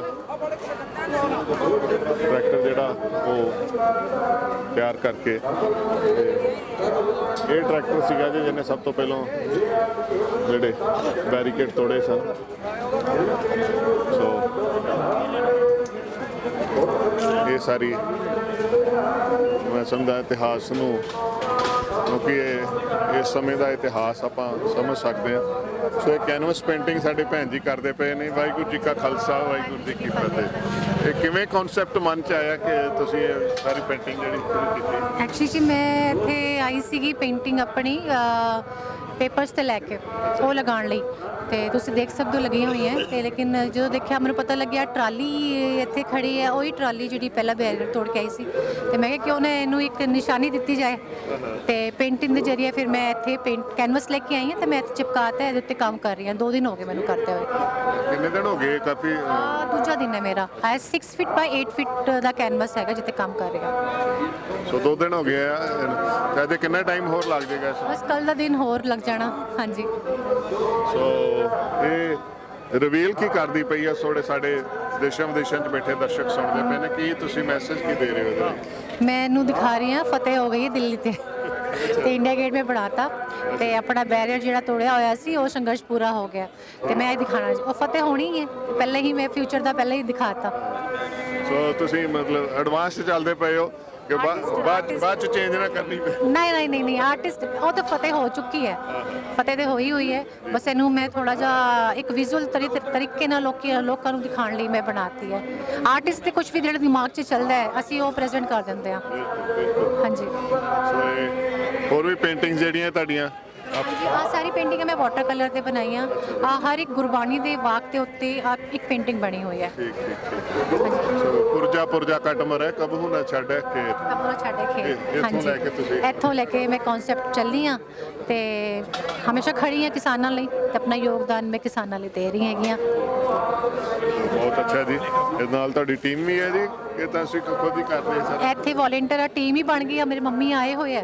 ਤੇ ਮੰਮੀ ਵੀ ਹੈਗੇ ਮੇਰੇ ਹਾਂਜੀ ਸੋ ਇਹ ਸਾਰੇ ਇਸ ਢੰਗ ਦੇ ਨਾਲ ਵੇਖੋ ਸੇਵਾਵਾਂ ਇੱਥੇ ਚੱਲਦੀਆਂ ਪਈਆਂ ਨੇ ਹਾਂਜੀ ਵਾਹਿਗੁਰੂ ਜੀ ਕਾ ਖਾਲਸਾ ਵਾਹਿਗੁਰੂ ਜੀ ਕੀ ਫਤਿਹ ਹਾਂਜੀ ਖਾਲਸਾ ਜੀ ਆ ਬੜੀ ਇਤਿਹਾਸਕ ਜਿਹੜੀ ਪੇਂਟਿੰਗ ਬਣਦੀ ਪਈ ਆ ਕੀ ਕਹਿਣਾ ਚਾਹੁੰਦੇ ਤੁਸੀਂ ਜਿਹੜਾ ਇਤਿਹਾਸ ਬਣਾਇਆ ਸੀ ਉਹ ਹੁਣ ਪੇਂਟਿੰਗਾਂ 'ਚ ਵੀ ਆ ਰਿਹਾ ਜੀ ਬਿਲਕੁਲ ਜੀ ਇਹ ਸਾਡੀ ਭੈਣ ਹੈਗੀ ਦਿੱਲੀ ਤੋਂ ਤੇ ਇੱਥੇ ਜਦੋਂ ਆਣ ਕੇ ਇਹਨਾਂ ਨੇ ਦੇਖਿਆ ਗੱਲਬਾਤ ਸੁਣੀ ਤੇ ਭੈਣ ਜੀ ਹੁਣੀ ਇੱਥੇ ਲਿਖਦੇ ਇੱਕ ਅੰਦਰ ਇਹਨਾਂ ਨੇ ਪਹਿਲੀ ਇੱਕ ਤਸਵੀਰ ਬਣਾਈ ਸੀਗੀ ਮਾਤਾ ਦੀ ਤੁਹਾਨੂੰ ਦਿਖਾ ਰਹੇ ਆ ਉਹ ਵੀ ਆਪਣੇ ਖੋਲਿਓ ਮੇਰਾ ਵੀ ਦਿਖਾ ਲਿਓ ਪਹਿਲੀ ਫੋਟੋ ਹਾਂਜੀ ਇੱਥੇ ਇਦਾਂ ਸੀ ਜਦੋਂ ਅਸੀਂ ਬੈਗ ਤੇ ਲਾਇਆ ਸੀਗਾ ਤੇ ਮੇਰੇ ਇੱਕ ਵੀਰ ਆਏ ਸੀਗੇ ਉਹਨਾਂ ਨੇ ਸਾਈਨ ਕਰਾਉਣੇ ਸ਼ੁਰੂ ਕੀਤੇ ਸੀ ਤੁਸੀਂ ਆਪਣੀ ਇਹ ਜਿਹੜੀ ਧਾਰਮਿਕ ਟਰਾਲੀ ਆ ਇਹ ਤੇ ਸਾਈਨ ਕਰਕੇ ਗਏ ਸਾਰੇ ਤੇ ਭੈਣ ਜੀ ਉਹਨਾਂ ਨੇ ਜਦੋਂ ਫੋਟੋ ਬਣਾਈ ਆ ਉਸ ਤੋਂ ਬਾਅਦ ਚ ਕਹਿੰਦੇ ਵੀ ਮੈਂ ਇੱਕ ਬਹੁਤ ਵੱਡੀ ਮਗਰ ਫੋਟੋ ਬਣਾ ਕੇ ਦੇਣੀ ਆ ਅੱਜ ਇਹਨਾਂ ਨੂੰ 5-6 ਦਿਨ ਹੋ ਗਏ ਮਿਹਨਤ ਕਰਦਿਆਂ ਨੂੰ ਤੇ ਅਜੇ ਤੱਕ ਕੰਪਲੀਟ ਨਹੀਂ ਹੋਈ ਮੇਰੇ ਖਿਆਲ 2 ਦਿਨ ਲੱਗ ਜਾਣਗੇ ਇੱਕ ਦਿਨ ਕੱਲ ਸ਼ਾਮ ਤੱਕ ਕੰਪਲੀਟ ਇਹਨਾਂ ਦਾ ਬਹੁਤ ਬਹੁਤ ਧੰਨਵਾਦ ਵੀ ਜਿਨ੍ਹਾਂ ਨੇ ਆਪਣੀ ਕਲਾ ਜਿਹੜੀ ਆ ਉਹ ਇੱਥੇ ਦਿਖਾਈ ਆ ਤੇ ਸਲੂਟ ਆ ਸਾਡੀ ਭੈਣ ਨੂੰ ਤੇ ਜਿਹੜਾ ਸਾਡੀਆਂ ਵੀ ਯਾਦਾਂ ਹੋ ਗਈਆਂ ਅਸੀਂ ਯਾਦ ਕਰਾਂਗੇ ਵੀ ਸਾਨੂੰ ਕੋਈ ਉੱਥੇ ਦਿੱਲੀ ਦੇ ਵਿੱਚ ਮਿਲੇ ਸੀਗੇ ਜਿਹੜੇ ਸਾਡੇ ਆਪਣੇ ਬਣ ਕੇ ਉਹਨਾਂ ਨੇ ਜਿਹੜਾ ਇਹ ਅੰਦੋਲਨ ਅਸੀਂ ਪੰਜਾਬ ਤੋਂ ਚੱਲ ਕੇ ਰਾਹ ਦੇ ਵਿੱਚ ਜੋ ਸਾਡੇ ਨਾਲ ਤੰਗੀਆਂ ਆਈਆਂ ਜੋ ਵੀ ਹੈਗਾ ਇਹਨਾਂ ਨੇ ਉਹ ਆਪਣੀ ਕਲਮ ਦੇ ਵਿੱਚ ਕੈਦ ਕਰ ਲਿਆ ਇਹ ਤਾਂ ਆਪਣੀ ਹੋ ਗਈ ਜੀ ਸ਼ੰਭੂ ਬਾਰਡਰ ਆਪਣਾ ਤੇ ਬਾਰਡਰ ਤਾਂ ਹੋਰ ਵੀ ਹੁਣ ਤਾਂ ਮੈਨੂੰ ਲੱਗਦਾ ਇਹਦੇ ਮਗਰ ਕਈ ਬਾਰਡਰ ਹੋਣ ਇਹ ਮੈਨੂੰ ਕਹਿੰਦੇ ਹੁੰਦੇ ਆ ਕਿ ਇਹ ਜਿਹੜਾ ਪ੍ਰਮਾਤਮਾ ਹੈ ਨਾ ਉਹ ਕੁਛ ਕਲਾ ਆਪ ਹੀ ਦਿਖਾਲਦਾ ਹੈ ਕਿ ਮੇਰੀ ਭੈਣ ਨੇ ਫੋਟੋ ਬਣਾਉਣ ਲੱਗੀ ਨੇ ਨਾ ਉਹ ਇੱਕ ਫੋਟੋ ਲੈਣ ਦੀ ਮਗਰ ਮੈਨੂੰ ਲੱਗਦਾ ਹੈ ਕਿ ਜੇ ਫੋਟੋ ਲੈਣ ਦੀ ਹੈ ਇਹਨਾਂ ਨੇ ਸ਼ਾਇਦ ਸਾਨੂੰ ਜਾਣਾ ਵੀ ਪਵੇ ਉੱਥੇ ਤੇ ਜੇ ਹੁਕਮ ਹੋਇਆ ਤਾਂ ਜ਼ਰੂਰ ਜਾਵਾਂਗੇ ਹਾਂਜੀ ਇੰਡੀਆ ਗੇਟ ਤੇ ਵੀ ਜਾਣਦਾ ਬਿਲਕੁਲ ਜੀ ਬਿਲਕੁਲ ਭੈਣ ਸਾਡੀ ਦਿਖਾਤਾ ਵੀ ਜੇ ਭਾਜੀ ਜਾਣਾ ਪਿਆ ਜਾਊਂਗੇ ਜ਼ਰੂਰ ਜਾਵਾਂਗੇ ਉੱਥੇ ਵੀ ਜੀ ਠੀਕ ਹੈ ਹਾਂਜੀ ਸੋ ਇਹ ਬੈਰੀਕੇਡਾਂ ਦੀ ਗੱਲ ਹੈ ਤੇ ਬੈਰੀਕੇਡ ਤੋੜਨ ਦੀ ਜਿਹੜੀ ਆ ਇੱਕ ਮੁਹਿੰਮ ਜਿਹੜੀ ਮੈਂ ਸਮਝਦਾ ਜਿਹੜੀ ਸ਼ੁਰੂ ਹੋਈ ਸੀ ਉਹ ਹੁਣ ਲਗਾਤਾਰ ਉਹਦੇ ਵਿੱਚ ਵਾਧਾ ਹੁੰਦਾ ਜਾ ਰਿਹਾ ਤੇ ਬੈਰੀਕੇਡ ਤੋੜਨੇ ਹੁਣ ਕੋਈ ਵੱਡੀ ਗੱਲ ਨਹੀਂ ਲੱਗਦੀ ਪਰ ਵੱਡੀ ਗੱਲ ਵੀ ਛੇਤੀ ਹੀ ਮੈਨੂੰ ਲੱਗਦਾ ਸੰਭਵ ਹੋਣ ਜਾ ਰਹੀ ਹੈ ਫੁੱਲਾਂ ਦੀਆਂ ਲੜੀਆਂ ਪਰੋਈਆਂ ਜਾ ਰਹੀਆਂ ਜੀ ਪਾਲਕੀ ਸਾਹਿਬ ਸਜਾਈ ਜਾ ਰਹੀ ਹੈ ਇੱਥੇ ਨਗਰ ਕੀਰਤਨ ਜੋ ਸਜਾਇਆ ਜਾਣਾ ਹੈ ਟਰਾਲੀ ਨਗਰ ਦੇ ਵਿੱਚ ਸੋ ਜਿੰਨਾ ਖੇਤਰ ਜਿੱਥੇ ਜਿੱਥੇ ਤੱਕ ਟਰਾਲੀਆਂ ਖੜੀਆਂ ਨੇ ਇਹ ਕਿਸਾਨਾਂ ਦਾ ਜਿੱਥੇ ਤੱਕ ਇਸ ਸਿੰਘੂ ਬਾਰਡਰ ਦੇ ਉੱਤੇ ਸੰਘਰਸ਼ ਦਾ ਜੋ ਮੋਰਚਾ ਬਣਿਆ ਹੋਇਆ ਉਹਦੇ ਹਿਸਾਬ ਦੇ ਨਾਲ ਇੱਥੇ ਜੋ ਹੈ ਇਹ ਨਗਰ ਕੀਰਤਨ ਚੱਲਣੇ ਨੇ ਸੋ ਬੜੇ ਪਿਆਰ ਦੇ ਨਾਲ ਸਤਿਨਾਮ ਵਾਹਿਗੁਰੂ ਦਾ ਜਾਪ ਕਰਦੀਆਂ ਹੋਈਆਂ ਸੰਗਤਾਂ ਤੇ ਆਪਾਂ ਸਤਿਨਾਮ ਵਾਹਿਗੁਰੂ ਦਾ ਜਾਪ ਹੋ ਰਿਹਾ ਨਾਲ ਨਾਲ ਸੇਵਾਵਾਂ ਹੋ ਰਹੀਆਂ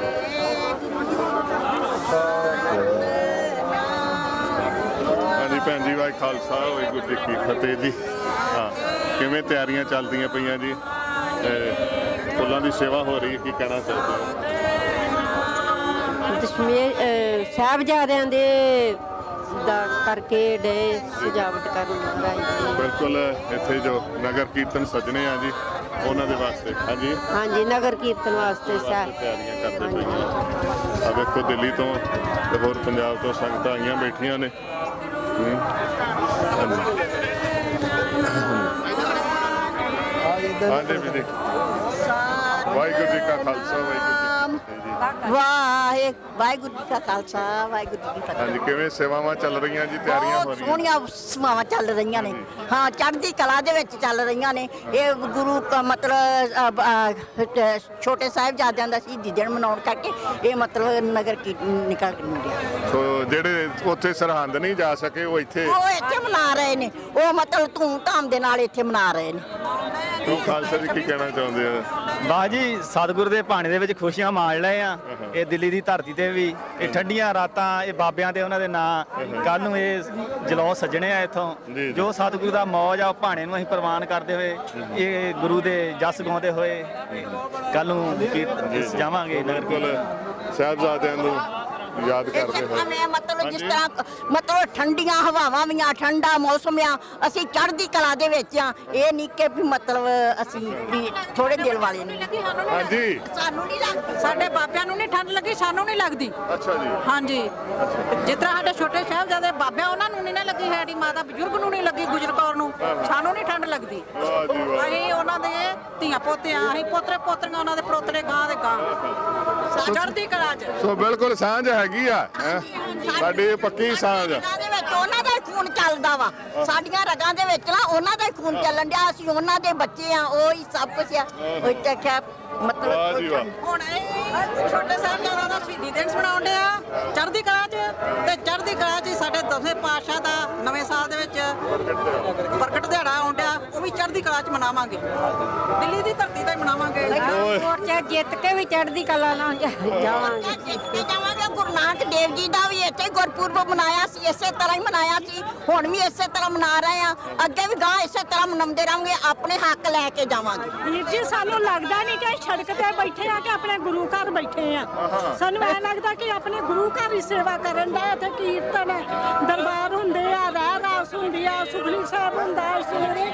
ਲੱਗਦਾ ਹੀ ਨਹੀਂ ਕਿ ਸੜਕ ਤੇ ਆ ਕੇ ਗੁਰੂ ਘਰ ਆ। ਇੰਨਾ ਆਨੰਦ ਆ, ਆਨੰਦ ਬਣਿਆ ਪਿਆ, ਪੂਰਾ ਆਨੰਦ ਹੀ ਬਣਿਆ ਪਿਆ ਵਾ।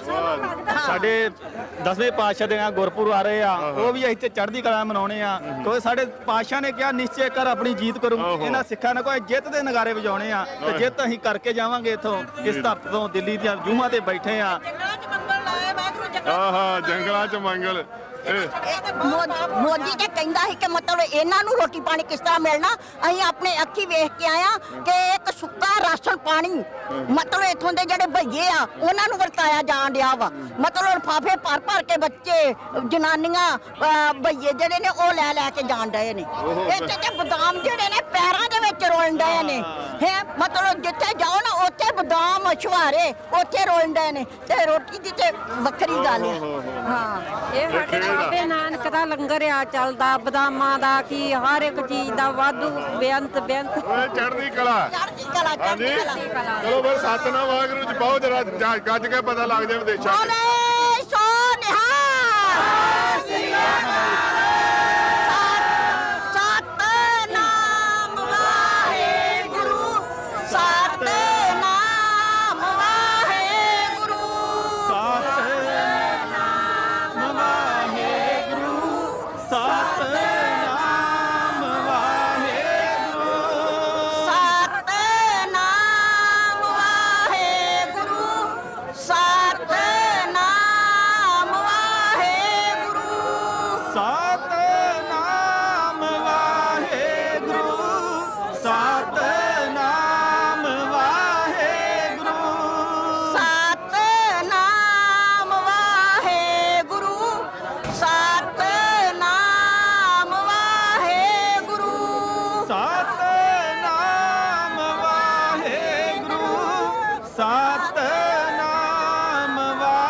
ਪਏ ਨੇ, ਕਿਸੇ ਨੂੰ ਮਹਿਸੂਸ ਹੀ ਨਹੀਂ ਹੋ ਰਿਹਾ ਕਿ ਅਸੀਂ ਕੋਈ ਸੰਘਰਸ਼ ਤੇ ਆਏ ਆ।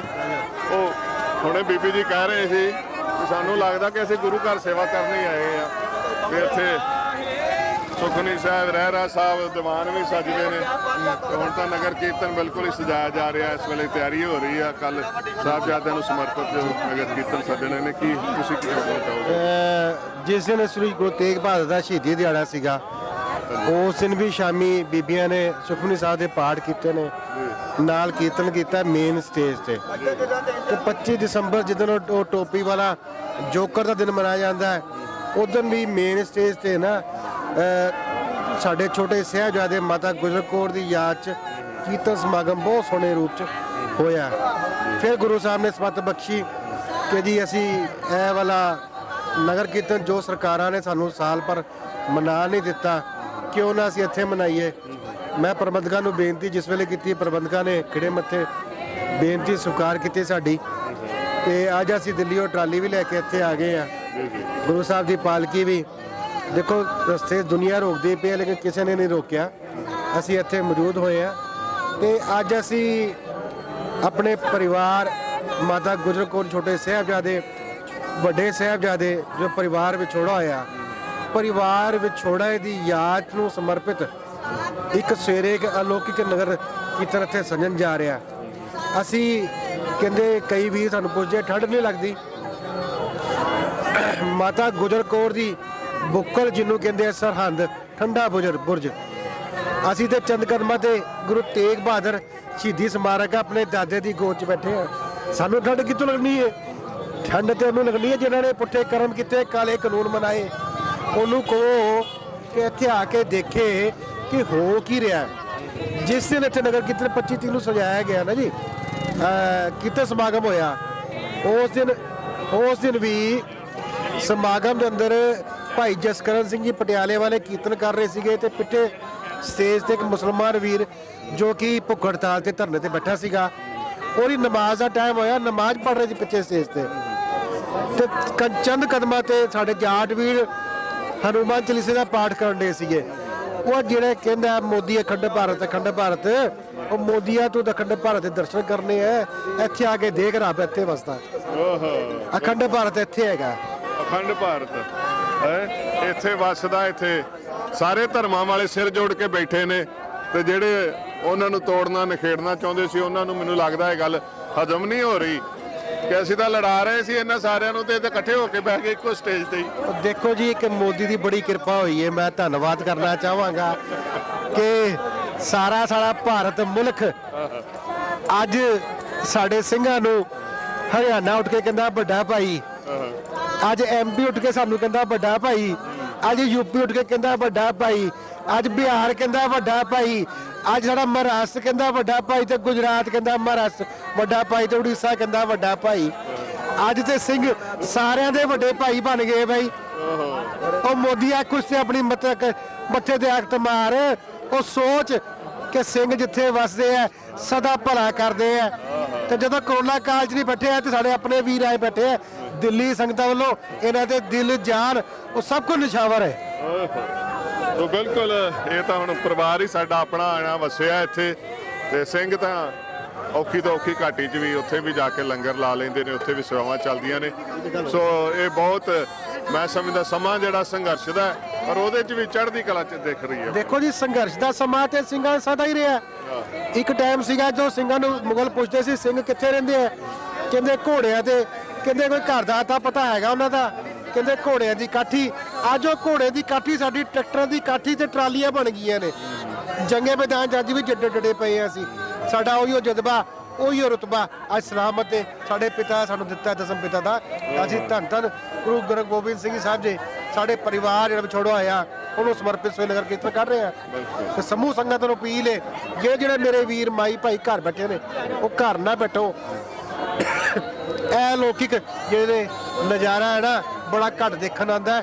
ਸਾਰੇ ਮਾਈ ਭਾਈ ਵੀਰ ਜਿੱਥੋਂ ਤੱਕ ਮੇਰੀ ਆਵਾਜ਼ ਆਉਂਦੀ ਹੈ, ਸਾਰਿਆਂ ਨੂੰ ਬੇਨਤੀ ਹੈ ਤੇ ਆਪਣੇ ਕੁਝ ਕਰੋ ਚਾਹੇ ਨਾ ਕਰੋ, ਲੇਕਿਨ ਇੱਕ ਦਿਨ, ਇੱਕ ਘੰਟਾ, 1 ਮਿੰਟ ਆ ਕੇ ਸਾਡੇ ਵੀਰਾਂ ਨਾਲ ਮੋਢਾ ਲਾ ਕੇ ਖੜੇ ਜ਼ਰੂਰ ਖੜੇ ਹੋ, ਇਤਿਹਾਸ ਦਾ ਹਿੱਸਾ ਬਣ ਜਾਓ, ਇਤਿਹਾਸ ਦਾ ਹਿੱਸਾ ਬਣ ਜਾਓ। ਇੱਕ ਇਤਿਹਾਸ ਕਿਤਾਬਾਂ 'ਚ ਲਿਖਿਆ ਜਾ ਰਿਹਾ ਸੀ, ਆ ਤਾਂ ਮੈਂ ਸਮਝਦਾ ਕਿ ਇਹਦੀਆਂ ਵੀਡੀਓਜ਼ ਵੀ ਬਣ ਰਹੀਆਂ ਨੇ, ਇਹਦੀਆਂ ਆਡੀਓਜ਼ ਵੀ ਬਣ ਰਹੀਆਂ ਨੇ, ਤੇ ਬਹੁਤ ਵੱਡੀ ਡਾਕੂਮੈਂਟੇਸ਼ਨ ਹੈ ਜਿਹੜੀ ਆਪਾਂ ਇਸ ਇਤਿਹਾਸ ਦੀ ਦੇਖਦੇ ਪਏ ਹਾਂ। ਤੇ ਇਹ ਸਾਰਾ ਕੁਝ ਉਹ ਜਜ਼ਬਾ ਜਿਹੜਾ ਸਾਡੇ 2 ਸਦੀਆਂ ਪੁਰਾਣਾ ਸੀਗਾ, ਜਿਹੜਾ ਸਾਨੂੰ ਲੱਗ ਰਿਹਾ, ਉਹ ਅੱਜ ਵੀ ਸਾਡੇ ਖੂਨ ਦੇ ਵਿੱਚ ਉਵੇਂ ਹੀ ਉਬਾਲਾ ਮਾਰ ਰਿਹਾ। ਹੁਣ ਇਹ ਭੈਣਾਂ ਗੱਲ ਕਰ ਰਹੀਆਂ ਸਨ, ਸਾਡੇ ਅੰਦਰ ਉਹੀ ਖੂਨ ਹੈ। ਉਹ ਕਵੀ ਨੇ ਬੜਾ ਸੁੰਦਰ ਲਿਖਿਆ ਨਾ ਕਿ ਕੋਈ ਜ਼ੁਲਮ ਕੋਈ ਸਿਤਮ ਸਾਨੂੰ ਝੁਕਾ ਸਕਦਾ ਨਹੀਂ, ਸਾਨੂੰ ਮਿਟਾ ਸਕਦਾ ਨਹੀਂ। ਅਜੇ ਤਾਂ ਸਾਡੀਆਂ ਰਗਾਂ ਦੇ ਵਿੱਚ ਕਲਗੀਧਰ ਦਾ ਖੂਨ ਹੈ। ਉਹ ਖੂਨ ਜਿਹੜਾ ਉਹੀ ਖੂਨ ਆ, ਉਹ ਬਾਲੇ ਮਾਰਦਾ, ਉਹ ਸਹਿਜ ਦੇ ਵਿੱਚ ਵੀ ਰਹਿਣਾ ਜਾਣਦਾ। ਇਹ ਸਾਰੇ ਰੰਗ ਜਿਹੜੇ ਇੱਥੇ ਅਸੀਂ ਦੇਖ ਰਹੇ ਹਾਂ, ਇਹ ਗੁਰੂ ਕਲਗੀਧਰ ਪਾਤਸ਼ਾਹ ਸੱਚੇ ਪਾਤਸ਼ਾਹ ਜੀ ਦੀਆਂ ਮਿਹਰਮਤਾਂ ਨੇ ਜੀ।